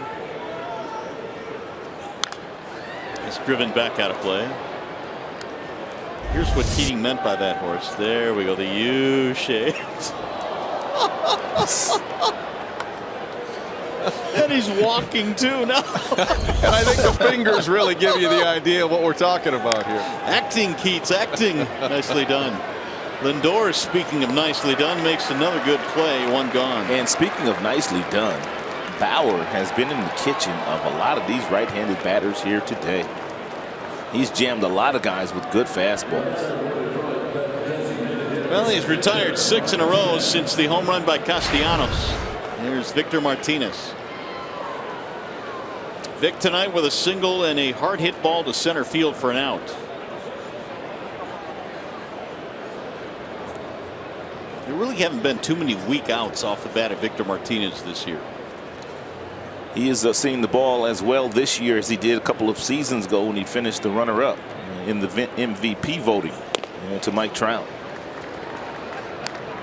And really last year, right-handed hitting was no problem for Victor, but he just could not generate any power whatsoever batting left-handed. Kipnis on the outfield grass. And Victor has a total of 30 hits this year. 15 have gone for extra bases. Now that's impressive.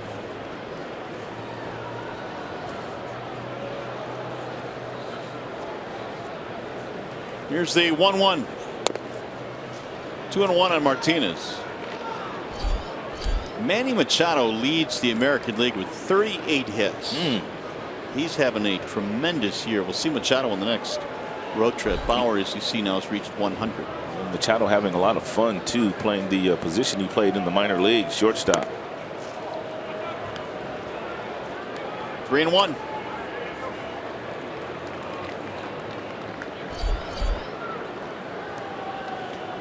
Justin Upton waiting on deck.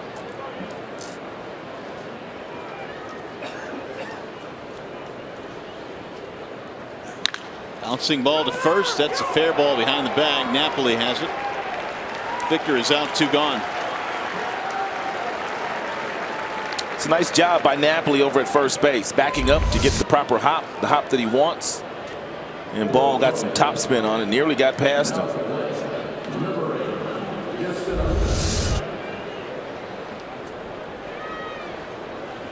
That'll bring up Upton with 2 outs.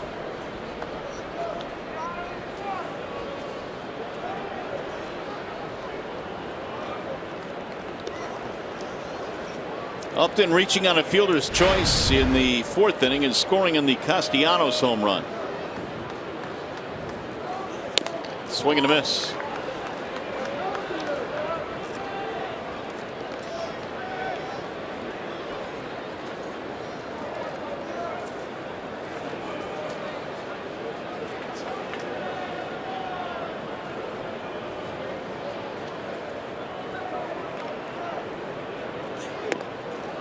That's in there, a strike. Breaking ball drops in to make it 0-2. Now Blaine Hardy has joined Drew Verhagen, the lefty-righty combo. Manship warming up in the Indians' pen.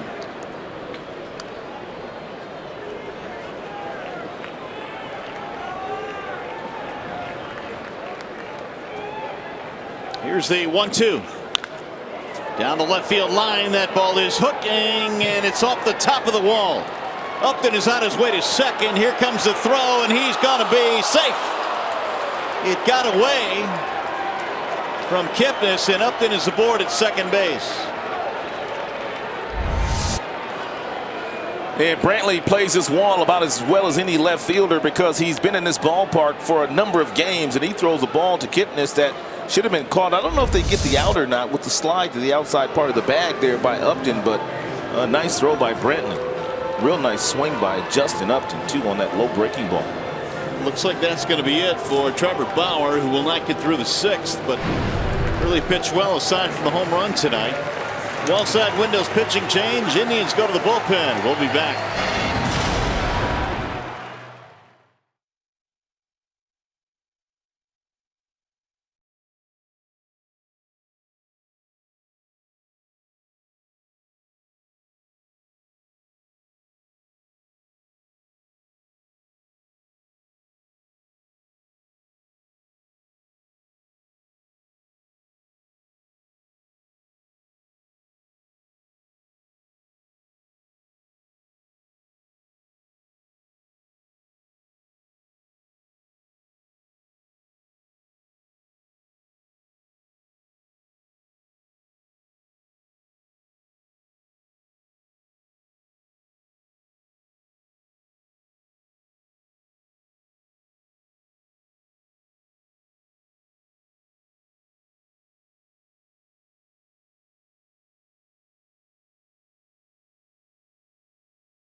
The Indians have gone to the pen now, and they will bring in right-hander Jeff Manship.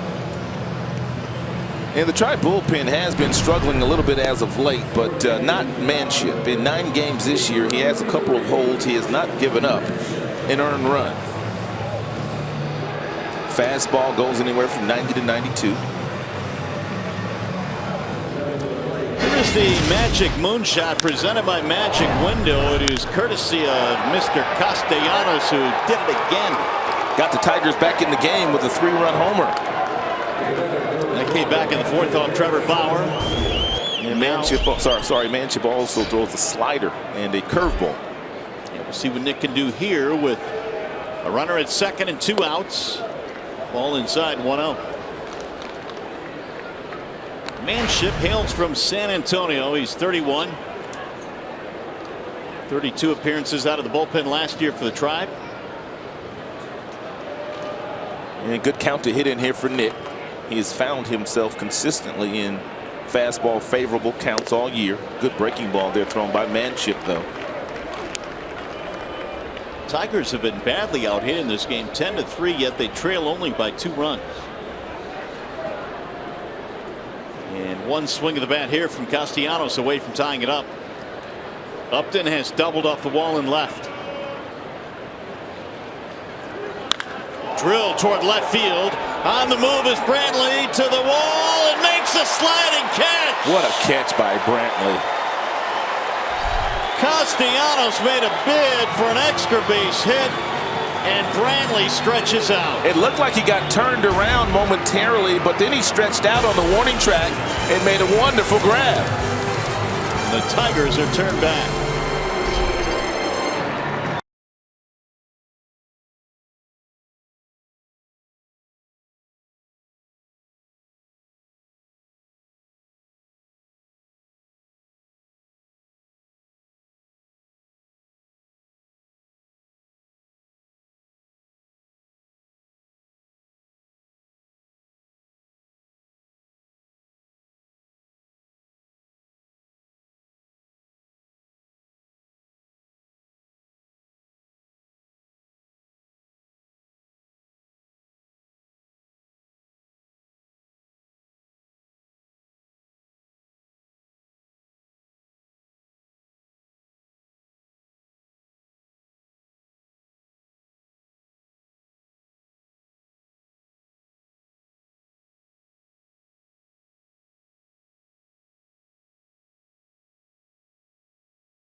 trailing by a couple bottom half of the 6th inning, but what a special play by Brantley in the outfield. It's our big boy's big play of the game. He stretches out and takes another extra base hit and an RBI away from Castellanos. And really the only way that this play is made is the fact that Brantley throws left-handed and he has that glove on his right hand. If the glove had been on the left hand of a player, another player, that play's not made. Well, it would have brought the Tigers to within 1 run, but a tremendous play by the left fielder Brantley turns them back, and now Drew Verhagen will take to the mound. Lonnie Chisenhall will lead things off for the Indians, and he shoots one to left, a base hit. Leadoff single in the 6th.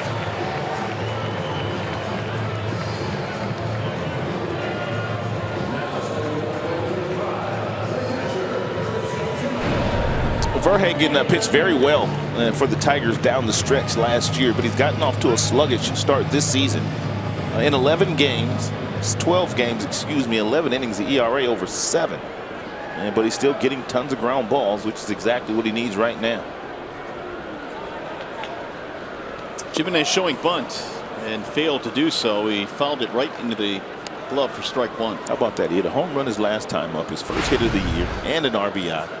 And then the manager gives him the bunt sign. Tough sledding for the number 9 hitter. They're trying to get that runner to second base. And more importantly, they're trying to stay out of a double play, too, because 62% of the balls put in play against Verhagen are ground balls. Francona knows that. Jimenez's home run in the 4th inning was over the center field wall. He was designated for assignment by Texas on Tuesday, acquired yesterday by the Indians. So Texas, they basically designated him for assignment when they reacquired Bobby Wilson. Correct. It's been a catcher's shuffle in Texas this year. Yep. Chirinos was hurt. They picked up, of course, Brian Holiday from the Tigers. No sign of bunt there. He slaps it to right. It is going to go back into the seats and foul. Nice play down there. And the beverage is upright still. 1-2. First guy whiffed. Next guy caught it. And doing the happy dance.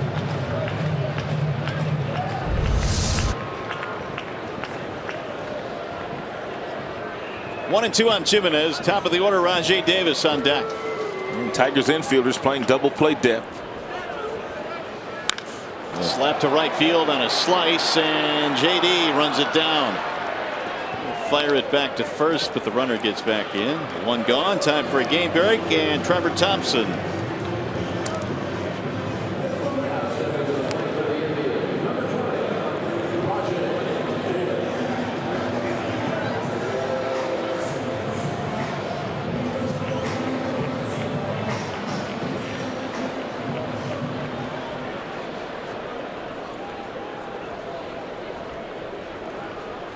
All right, Trev, here it is 5-3. The Indians have the lead. We are in the bottom of the 6th. Davis a walk in his last at bat.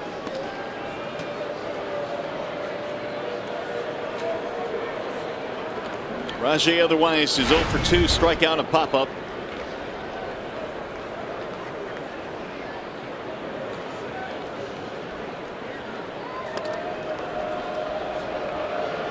The Indians are Rajay's 6th different team in the major league level as McAllister heats up in the bullpen. The last 2 years as a Tiger. Fouled away. Rajay Davis was a really good teammate the last couple of years, and probably didn't get a chance to play as much as he would have liked, but he never complained about it. Came to work every day with a smile on his face, had a lot of fun, and when he was called upon, he usually produced. Well, I still remember probably the highlight of his career, and it certainly was one of the biggest highlights 2 years ago for the Tigers. That walk-off grand slam against the A's. Sean Doolittle. He took Doolittle deep, the bases full, and he walked off grand slam style. First walk-off home run of any kind for Rajai Davis at any level. Here's the 1-1. 2-1 now on Davis. 11 hits for the Indians. Tigers have only 3 tonight, yet it's only a 2-run spread.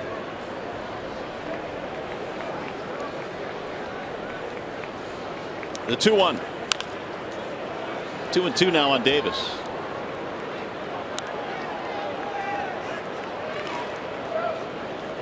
Jason Kipnis waiting on deck.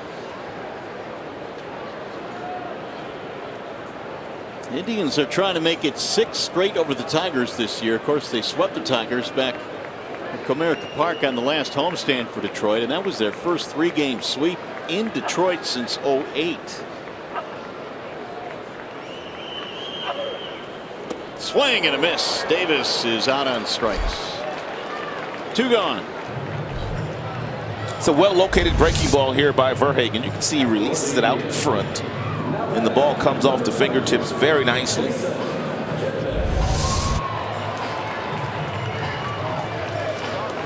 So with 2 outs, here is Jason Kipnis. Single and 3 at bats for Kipnis, who's had 3 hits in this series.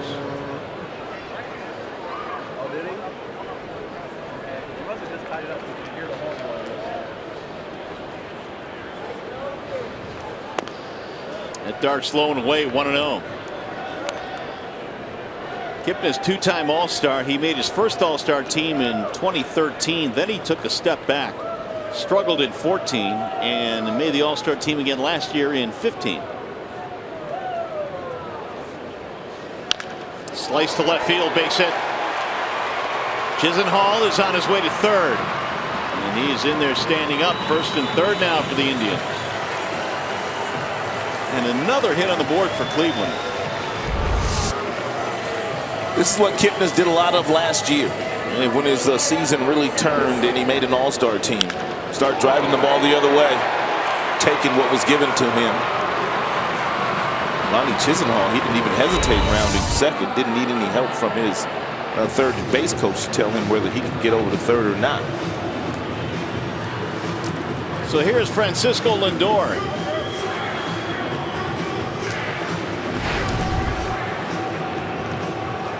Singled and scored a run in the first inning. He is 1 for 3. Struck out in his last at bat.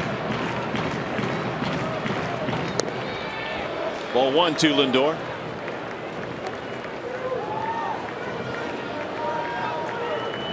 Verhagen in place of Michael Fulmer, who went 5 innings. Blaine Hardy, the lefty, would be ready if needed.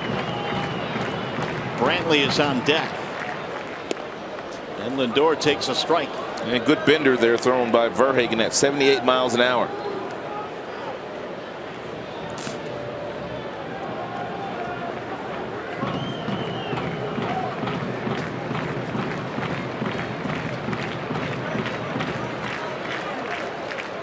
He'll chase the runner back, and diving back in, Kipnis.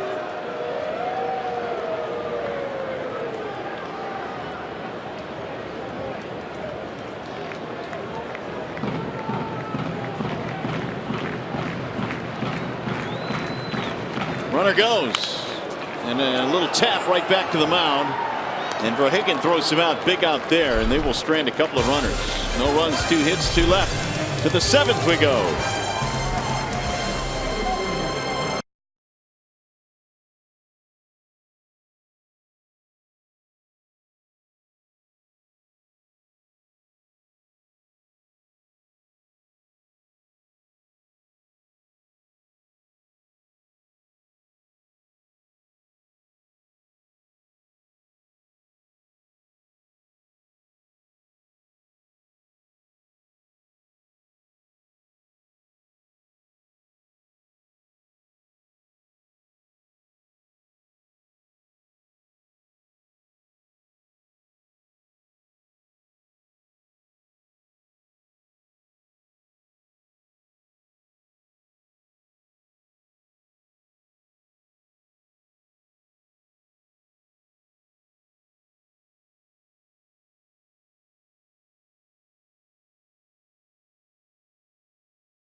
Indians have a 5-3 lead as we go to the top of the 7th inning here in Cleveland. Time now for the T-Mobile greater coverage of baseball. We want to check out what's happening over the weekend in Comerica Park, where Rod, the Texas Rangers are coming to town. And they're going to come in second place behind the surprising Seattle Mariners, and they're getting beat tonight handedly in Toronto are the Texas Rangers. But I'll look at that starter's ERA. They're going to get Yu Darvish back soon.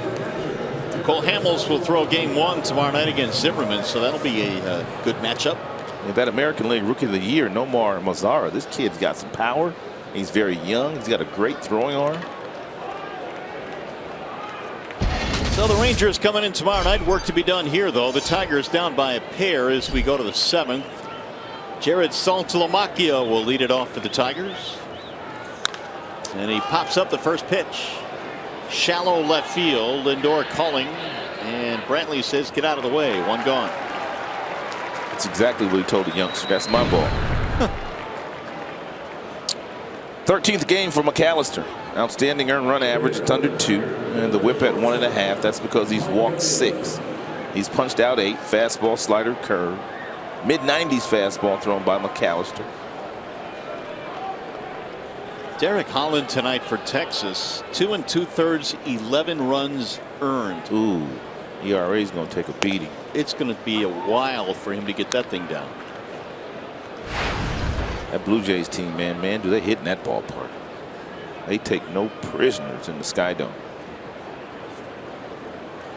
Mike Aviles, a strikeout and a ground out.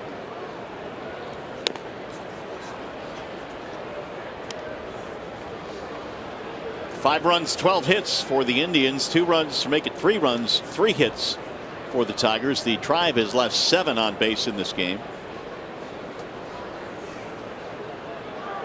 McAllister with the 1-1. 94 rising fastball fouled away. 1-2. Bauer started. Manship came on to get the final out of the 6th. And now McAllister operating against the bottom of the Tigers lineup in the 7th.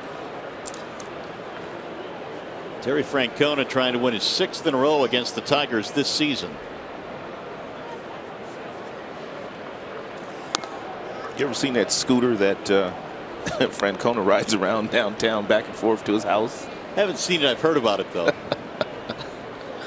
He doesn't live too far from the ballpark. No, you can see his crib from here. He lives not too far from here.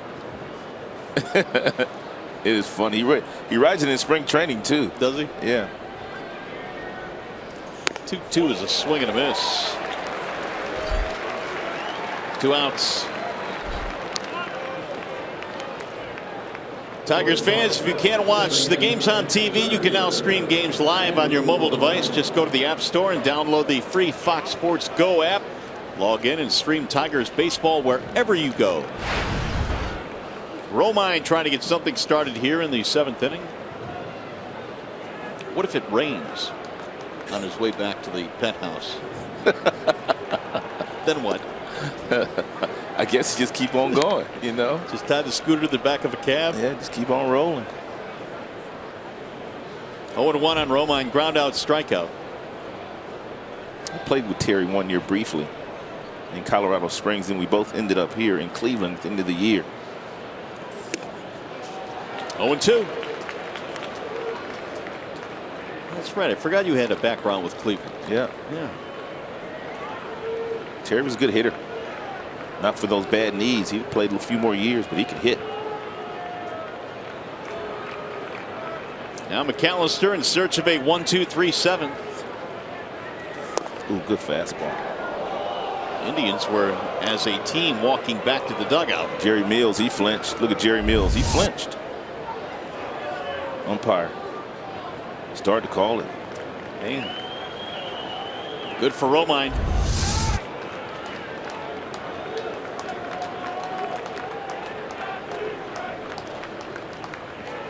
Here's the 1-2. Fouled it back.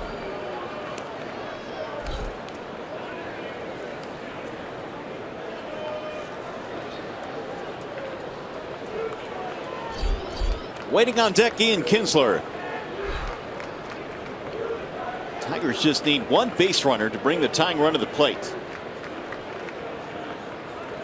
But they won't get it here. Romine strikes out to end the inning at a 1-2-3 frame for McAllister. Coming up, the 7th inning stretch, brought to you by Jeff Glover and Associates Realtors.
Big 3-run homer in this game, and happened back in the 1st inning. Castellanos, a 3-run homer of his own. That happened in the 4th inning.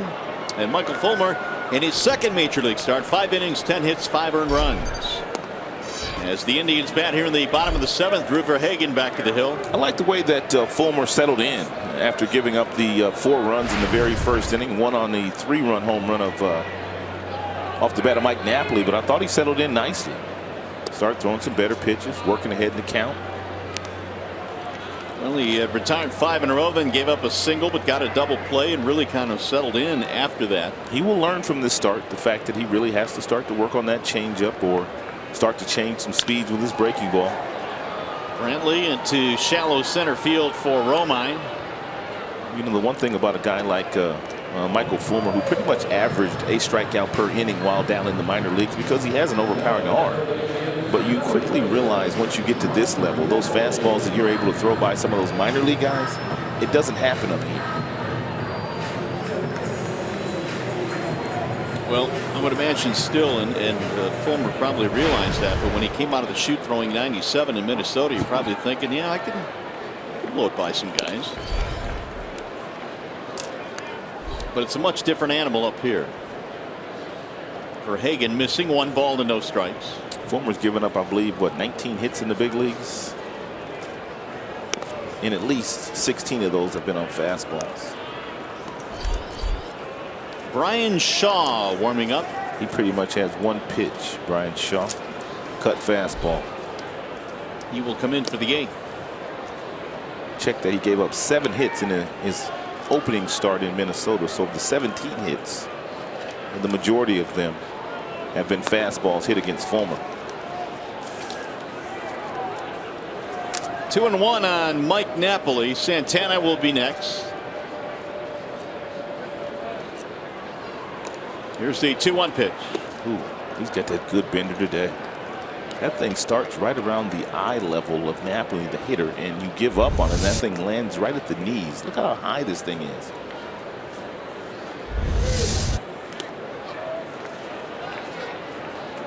Three, 2.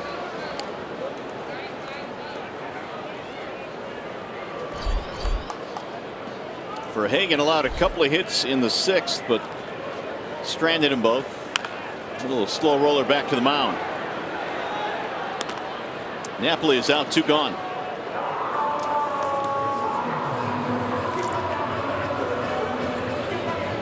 What do you got on the Tigers bullpen here, Ryan? They've been pitching well. Unfortunately, the last few days, they really haven't been able to get to the back end of that bullpen because they've been trailing. But the bullpen is much improved this year.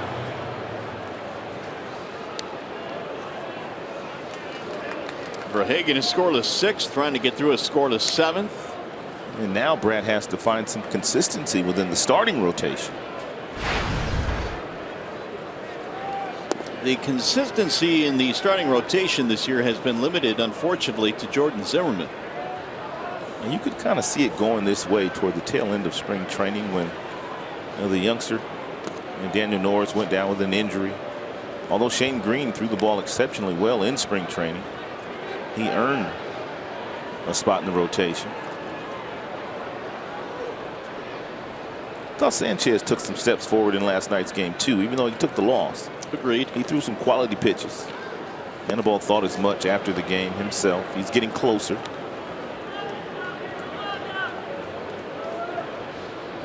The huge hit there by Santana, 2-1. Double line out strikeout in this game for Carlos Santana. 2-2.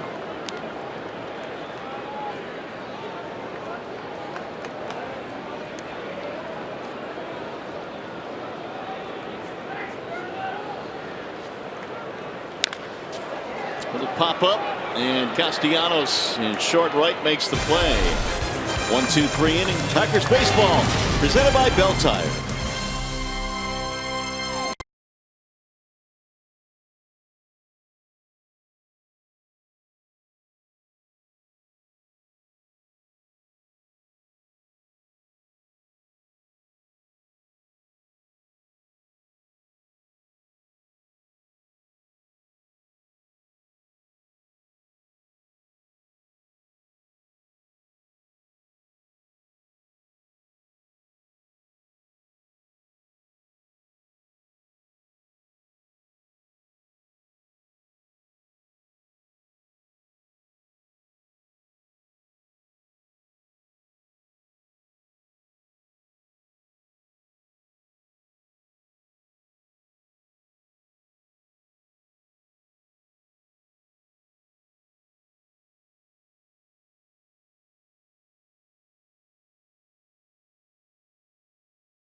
Detroit is brought to you by Comerica Bank. Raise your expectations of what a bank can be when it's time. Come to Comerica. Your Metro Detroit Chevy dealers. Visit ChevyDetroit.com. See why Chevy drives the Motor City. And by Wallside Windows. We can do that. We are the factory. Back here in Cleveland as we head to the top of the 8th. Tigers running out of time. They are down by 2. 5-3, and we have a new right-hander down. It'll be Brian Shaw. And pretty much all cutters thrown by Shaw. He has 5 holds this year. The ERA is up over 9, so he's off to a bad start this season. 14 strikeouts, 4 base on balls, and he's always around the plate. Well, he's going to have to deal with the top of the lineup.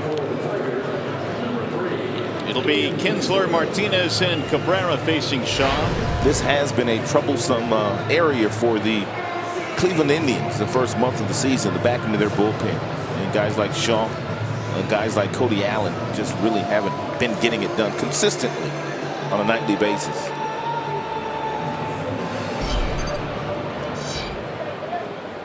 Ian Kinsler is 0 for 3, a couple of ground balls and a flyout.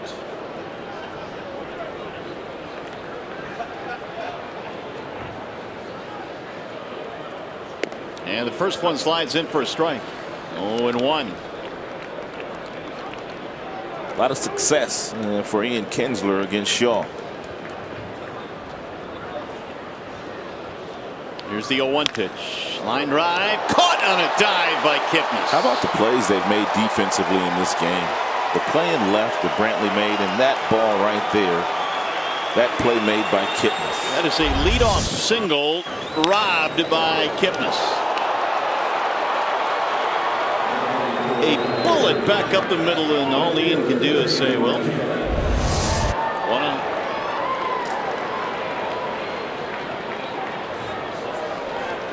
And Brantley out in left field, diving out to make the catch. Kipnis stretching out to make that play.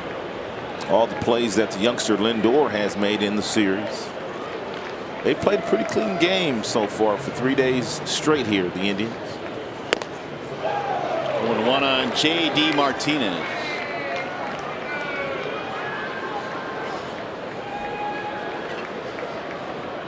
Home run and 3 for 8 career, but 5 strikeouts for J.D. against Shaw. Here's the 0-1.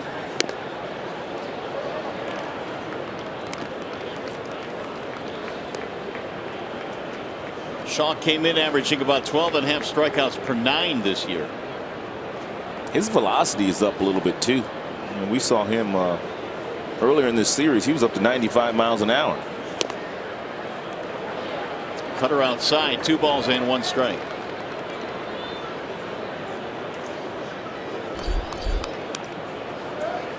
Alex Wilson and Mark Lowe warming up.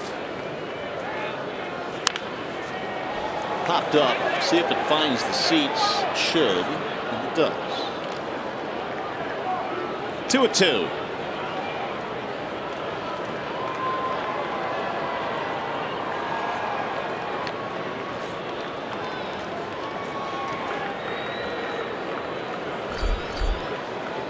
Here's Miggy on deck. 5-3. We're in the 8th. 1 out, nobody on.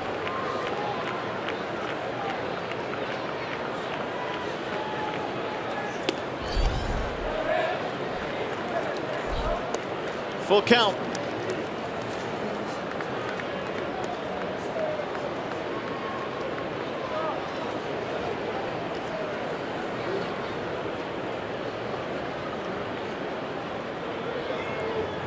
Jimenez wants the fastball away, and it's on the ground to the shortstop Lindor.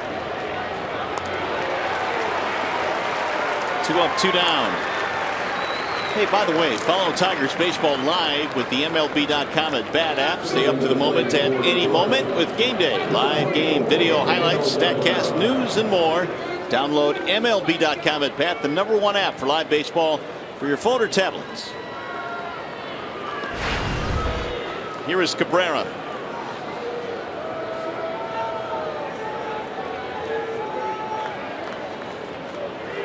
Miggy in this game, couple of walks and a run scored.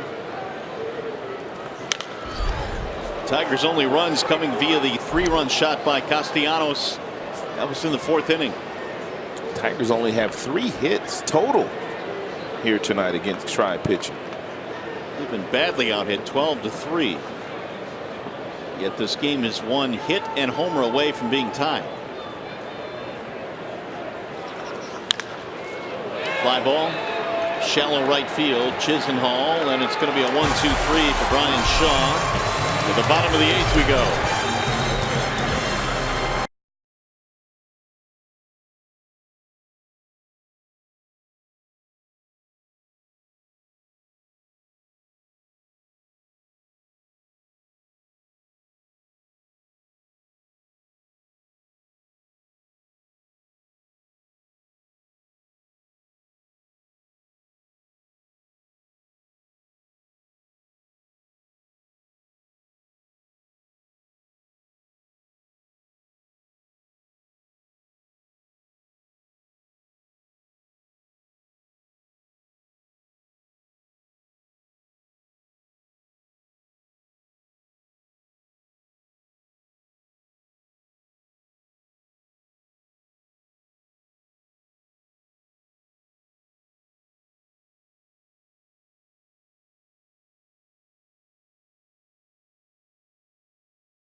Cleveland. Saturday, MLB on FS1 is back as the Rangers take on the Tigers in a game you can see only on FS1. The action begins at 12:30 p.m. Eastern on FS1 or watch it live on Fox Sports Go. New pitcher coming for the Detroit Tigers. That is Alex Wilson. It's to the point now where Brad has to try to get some other guys in games regardless of what the score is. Wilson started the season on the disabled list. He was late in coming to Detroit. He's been in 7 games, no blemish as far as the earned runs are concerned. He's pitched 8 innings, and he hasn't walked a batter, so he is pitching very good baseball. How about that? Since July 11th of last year, a 1.69 ERA for Alex. Under the radar, too. Nobody really talks about the job that Wilson has done. I mean, the Tigers, with all those big-name acquisitions in the offseason, Wilson just keeps getting outs. He was just a throw-in the Yoenis Cespedes Porcello deal. But he's turned out to be a very valuable piece in that bullpen. Bottom 3, Uribe leads it off. Swing and a miss. For the most part, that's exactly what Wilson will do to the right-handed batters. Lots of cutters, lots of breaking balls, and his control has been great so far this season.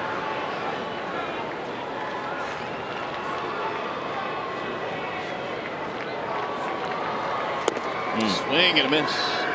Wilson at times last year was used in the 8th, sometimes even in the 9th to close out games. And Brad said before the game today he feels now this is a much more well-suited role for Wilson. He'll be able to come on in the 6th or 7th, spot him wherever he needs him with all the big guns they brought in the offseason. There's a one-hopper hit the second, knocked down. Kinsler falls and has no play. Leadoff man aboard. Yeah, one too many breaking balls to Uribe. That ball hit awfully hard, but it's a play that Kinsler normally makes. I wonder how they're going to score it. They ruled it a base hit. I had it down as his knee 4. Ramirez pitch running for Uribe.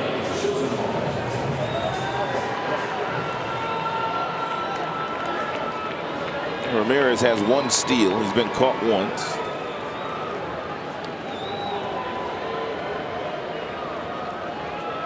Chisenhall probably doesn't bunt a whole lot. No sign of it there, and he shoots one into right field. Base hit.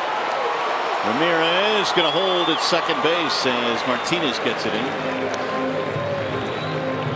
First and second with nobody out.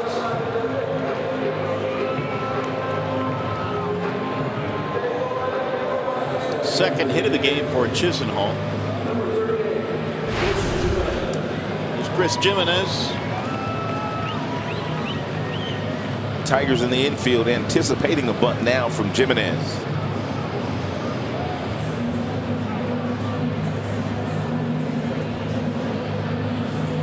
He gave him 1 shot his last at bat, couldn't lay it down, then he ended up flying out. And Brad's probably going to go out and talk about how he wants his team to defend this sac bunt.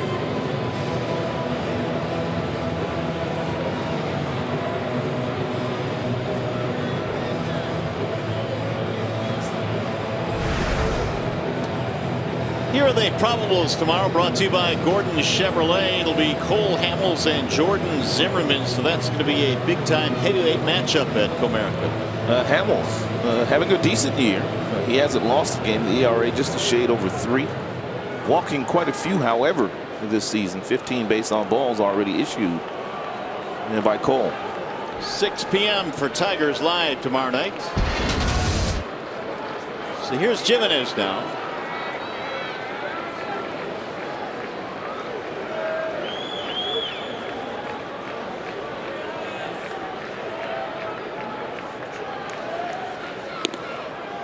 Ball 1.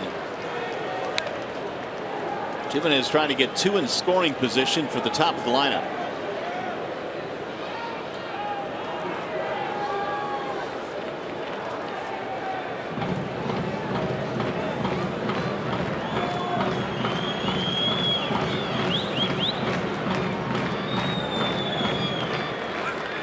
Here's the 1-0.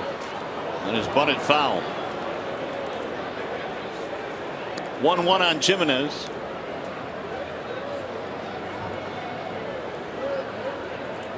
Cody Allen, the Indians closer, will come on and pitch in the ninth. Indians right now trying to make it more comfortable. They lead by 2 with 2 on, nobody out. Jimenez had 4 sac bunts last year, does not have one yet this year, and he's swinging away this time. It's the same thing Terry Francona did the last time Jimenez was up. He gave him the bunt sign with 1 strike, and then he took it off. Now he's down 1-2, so no bunt here. A ground ball would be lovely here if Wilson could execute a nice breaking ball at the bottom of the strike zone, get Jimenez out in front, get him to roll over something to the left side of the infield.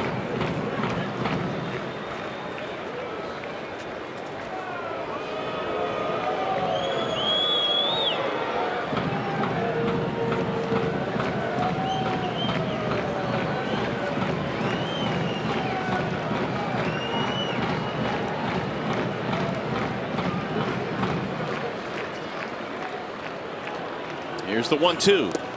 Ooh, good pickup there by Saltalamacchia. 2 balls, 2 strikes. Indians have had 14 hits tonight. It's an offense that was really struggling. And before the Tigers got here, Tigers got them well.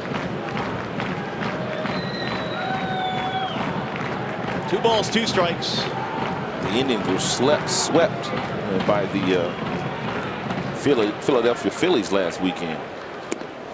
Another one low and away. Now 3-2. A surprising Philadelphia Phillies team. I don't know. With a 2-run lead, Terry might not be afraid to start his base runners here. Wilson's not necessarily known as a strikeout pitcher. Then again, he's got the top of his batting order coming up too. Runners hold, and it's ball 4. That will load the bases. He was ahead of Jimenez. 1-2, lost it. Brad wants to pull the infield in now. They are loaded up with nobody out. And Rajai Davis strolling in. 3 grand slams for Rajai Davis.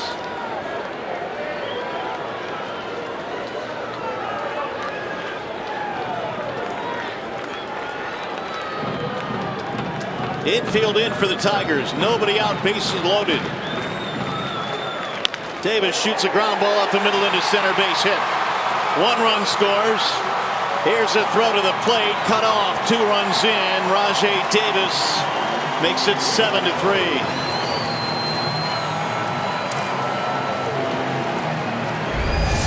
Rajai Davis went up there looking for the first pitch fastball. He got it, hit it right back up the middle. Romine playing rather deep in center field. Absolutely no play on Lonnie Chisenhall, who came around to score from second. That'll be it for Wilson, who will face 4 batters in this game. He surrendered 3 hits, a walk, 2 runs, and we will step aside. Another pitching change in Cleveland.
Singles and a walk and 2 runs. The Indians have 2 men aboard here, and the Tigers have gone back to the bullpen lefty Blaine Hardy. And Blaine Hardy has walked a couple this year and has punched out 5. He's also inherited 5 base runners, and 3 of those have come around to score. You got Kipnis coming up with runners at first and second, 2 runs in. Still nobody out in this inning. 7-3. The Indians have the lead. Lefty matchup here. Kipnis 2 out of 4 tonight, 2 singles.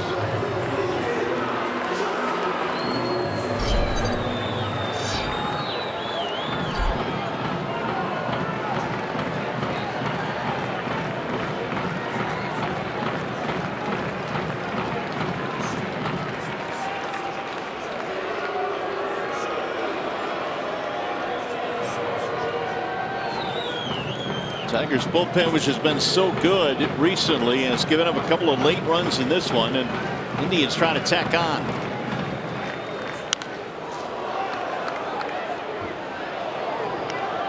Oh, and 1 on Kipnis.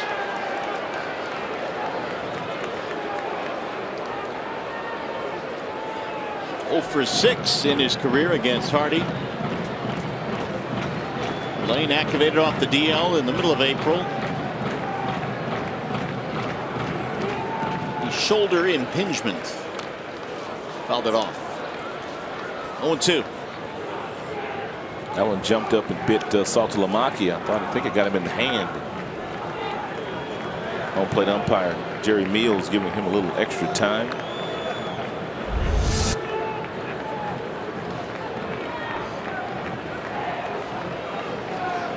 Couldn't quite tell where he got it, but it jumped up and bit him somewhere.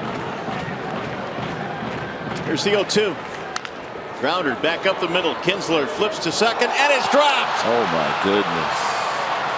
That'll be an E6. Oh. Taylor made double play. Mike Aviles could not grasp it.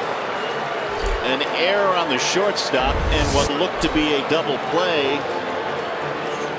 Can't give him a better feed. Now the bases will be loaded. The base runner wasn't even going to slide.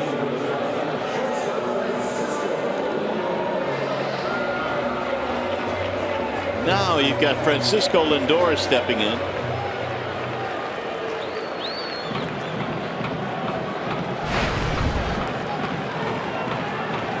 Infield in a few steps for the Tigers with the bases loaded. A pop-up right side of the infield. This will help. Kinsler to the grass. 1 gone. Got Lindor on 1 pitch. Bring up Brantley.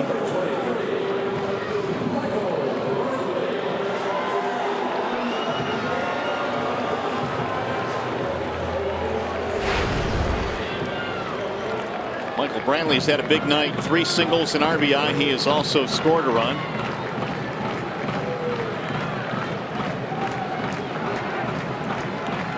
Bases still loaded. 1 away.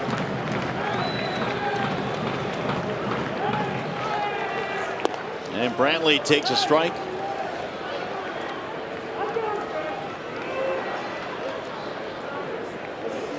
Brantley for his career is a .274 hitter against lefties.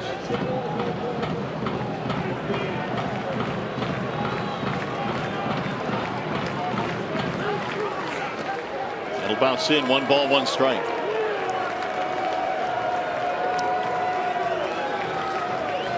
Two runs in for the Indians. They have them loaded with 1 out. 7-3 game.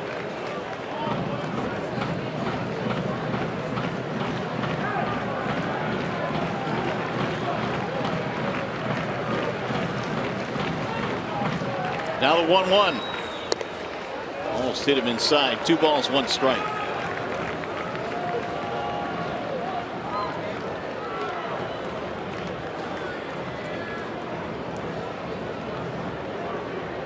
Gino's got the iPad out. I see that.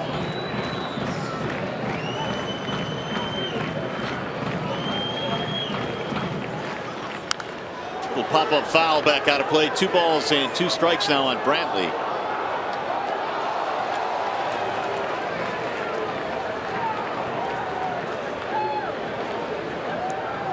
Is this the first time you've seen somebody with an iPad in the dugout? For us, yes. I remember seeing it on a different team. I can't remember which club. But for the Tigers, yes. Looked like Brad was asking Gino to find something for him.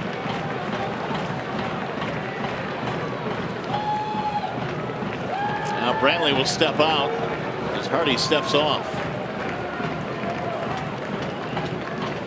Hardy trying to limit the damage here with 2 runs in.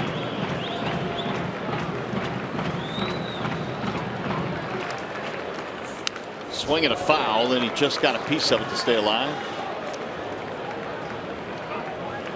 7th man at bat in the inning. Got old school and new school. Right.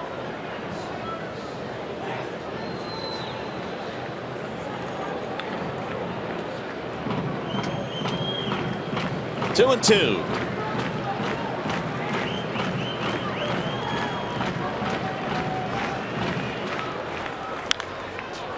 It'll get back out of play again. Tigers bullpen ERA this year 2.56. Compared to the starters, who are a little under 5, 4.75 ERA.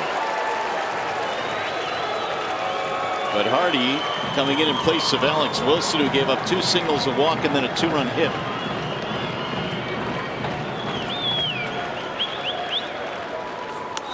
And that's going to go all the way to the backstop. They might have a play at home plate. He is out at home. Francona's going to take a look at that just to see if Jimenez got that foot in there. I think he was out. Hardy quickly bolted to the plate. Made a nice play. Saltalamacchia got a real nice friendly bounce, and he did apply the tag to the right foot before that foot got on the plate. It's a great tag there. Good play by Saltalamacchia and also by Hardy. Huge out there. And now they need to finish off Brantley here. 3 and 2. Runners at second and third.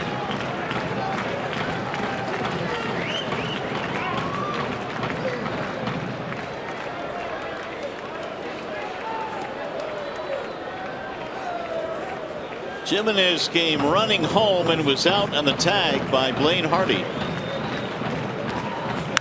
Drill down the right field line, and that ball is fair. It'll go to the corner and score 2 more runs, and Brantley does it again with his 4th hit of the night. You could tell that with each swing and each foul ball that Brantley fouled off, you could just tell that he was on everything that was being thrown up there by Hardy. And he finally climbs the ladder on pitch number 7. And this ball landed right on the chalk.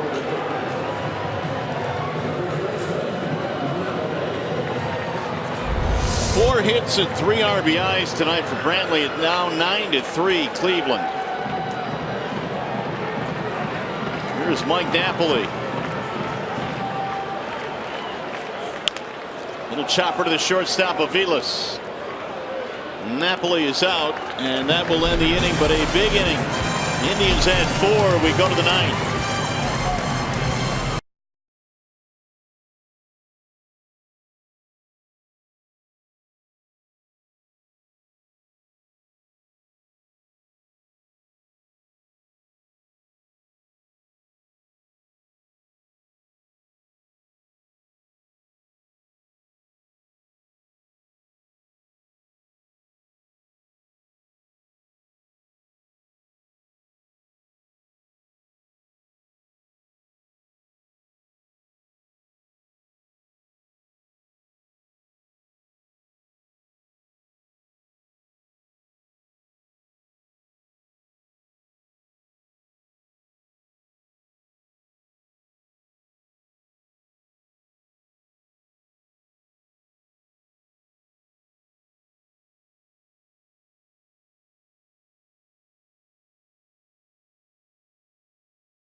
Tonight it's been all Indians. The one bright spot for the Tigers, and it's our 1-800 Call Sam call of the game, courtesy of Nick Castellanos.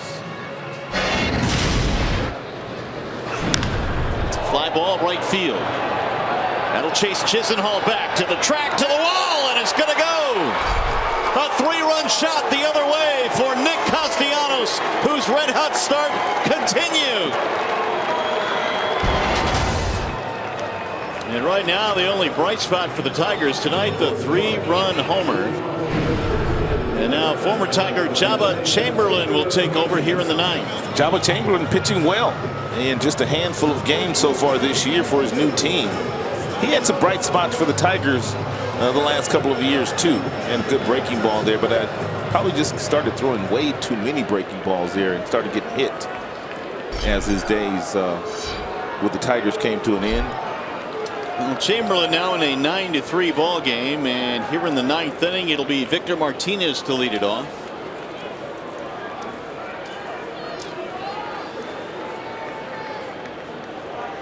First one to Victor is in for a strike, 0-1. Single in 3 at bats. Jose Ramirez takes over at third.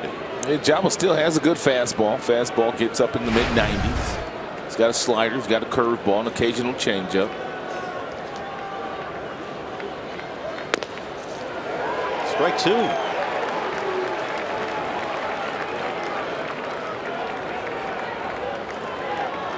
Chamberlain last year split time with the Tigers and the Royals. He pitched in 6 games for world champs. 30 games with the Tigers, spent all of 14 in Detroit. But outside, 1 ball, 2 strikes. Looked like Jabba's getting rid of all his tattoos. He used to have quite a few tattoos on his arm. Looked like he's lighting them up or getting rid of them or something. Yeah, good call on that.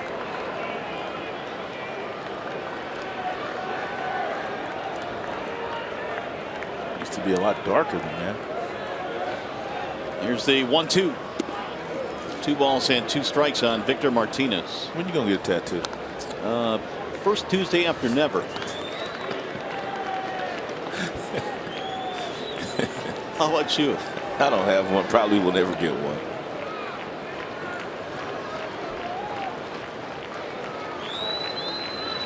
Two 2-2 the count on Victor Martinez. He'll be followed by Upton and then Castellanos.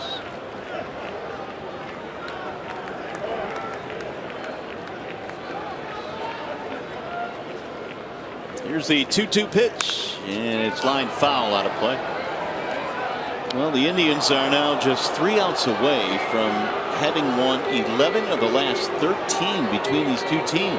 And the Tigers, the way they started last year against Cleveland, Tribe couldn't beat them. No. The tide has certainly turned.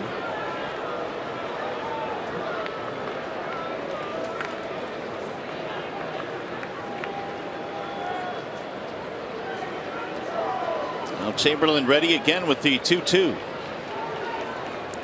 That'll bounce in. 3 balls, 2 strikes.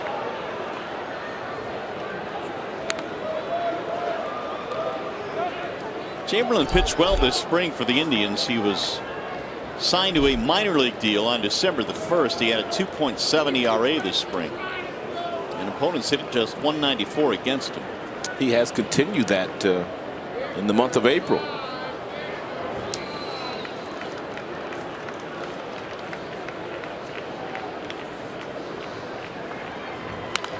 And it's rolled foul.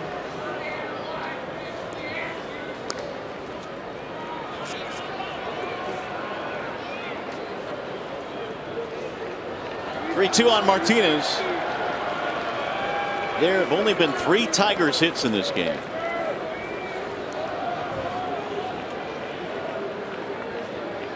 Indians fans having fun tonight, especially the youngsters. The Indians have had 16 hits to the Tigers 3. Little chopper right back to Jabba, who makes a nice play.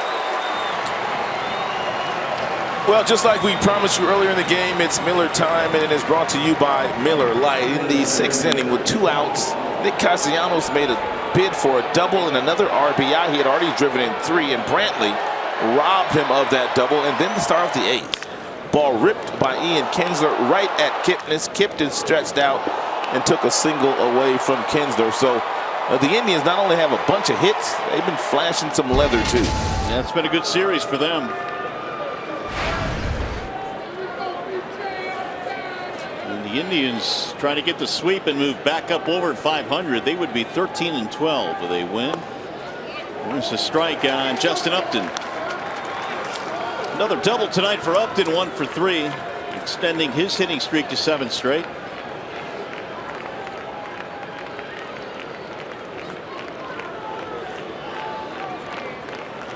Here's the 0-1.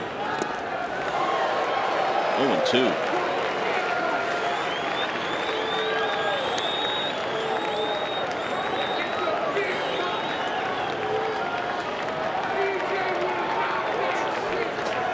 Indians in this series 12 for 28 with runners in scoring position. It's a .429 average. And that look pretty much says it all for the Tigers.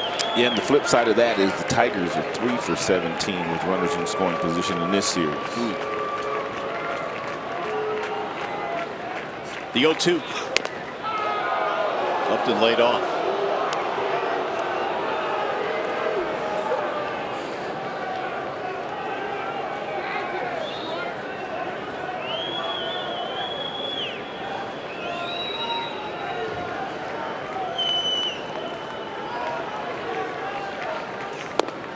Got him, strike 3 on the outer edge. 94 paints the outside corner, and Upton caught looking.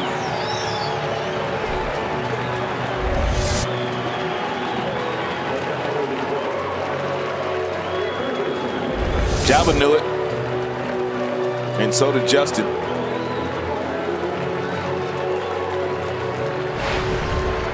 Here's Castellanos. He is the Tigers' final chance. 3-run homer in the 4th inning. Their only offense tonight. The Tribe are looking for their 13th win of the season. And if they get it here tonight, 6 of those will be against the Tigers. 6 wins of their 13 against the Tigers. 0-1 on Castellanos.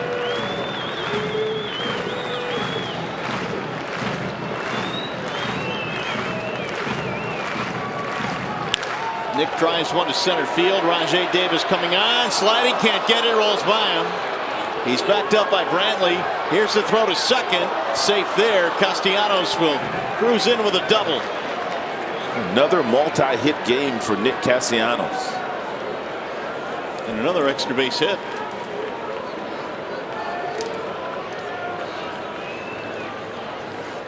It really doesn't matter who's on the mound these days. Castellanos is barreling up everything. That's a fastball that he pulls his hands in nicely on. Rajai Davis come in knowing that he was not going to make that play, but Brantley and was right there backing him up. 12 extra base hits now this year for Castellanos. Here's Saltalamacchia. Victor Martinez leads the team with 15 extra base hits.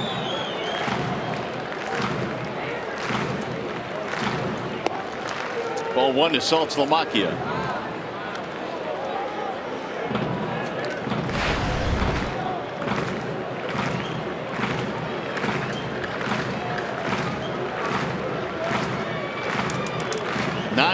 Cleveland, 2 outs here in the 9th inning. Bouncing ball back up the middle into center. That's a base hit. Castellanos comes around to score. And Saltalamacchia with a 2-out RBI single to make it 9-4. Opposite side of the shift, and Salty gets his 17th driven in.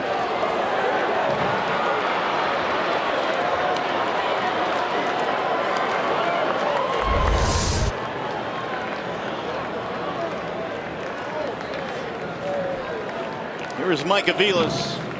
A couple of strikeouts and a ground out for Aviles tonight. Tigers have their 5th hit. Strike 1.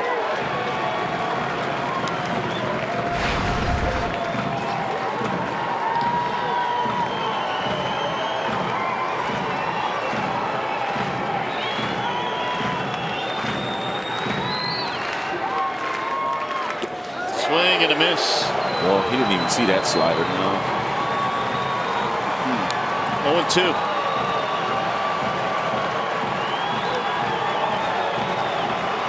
Chamberlain trying to get that final out. He's given up back-to-back hits with 2 outs.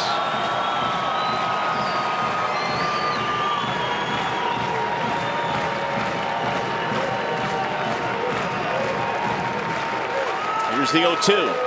Swing and a miss to strike him out. Tigers get a run in the 9th, but in the end it'll be too little too late. 9-4 your final score. Back with more from Cleveland.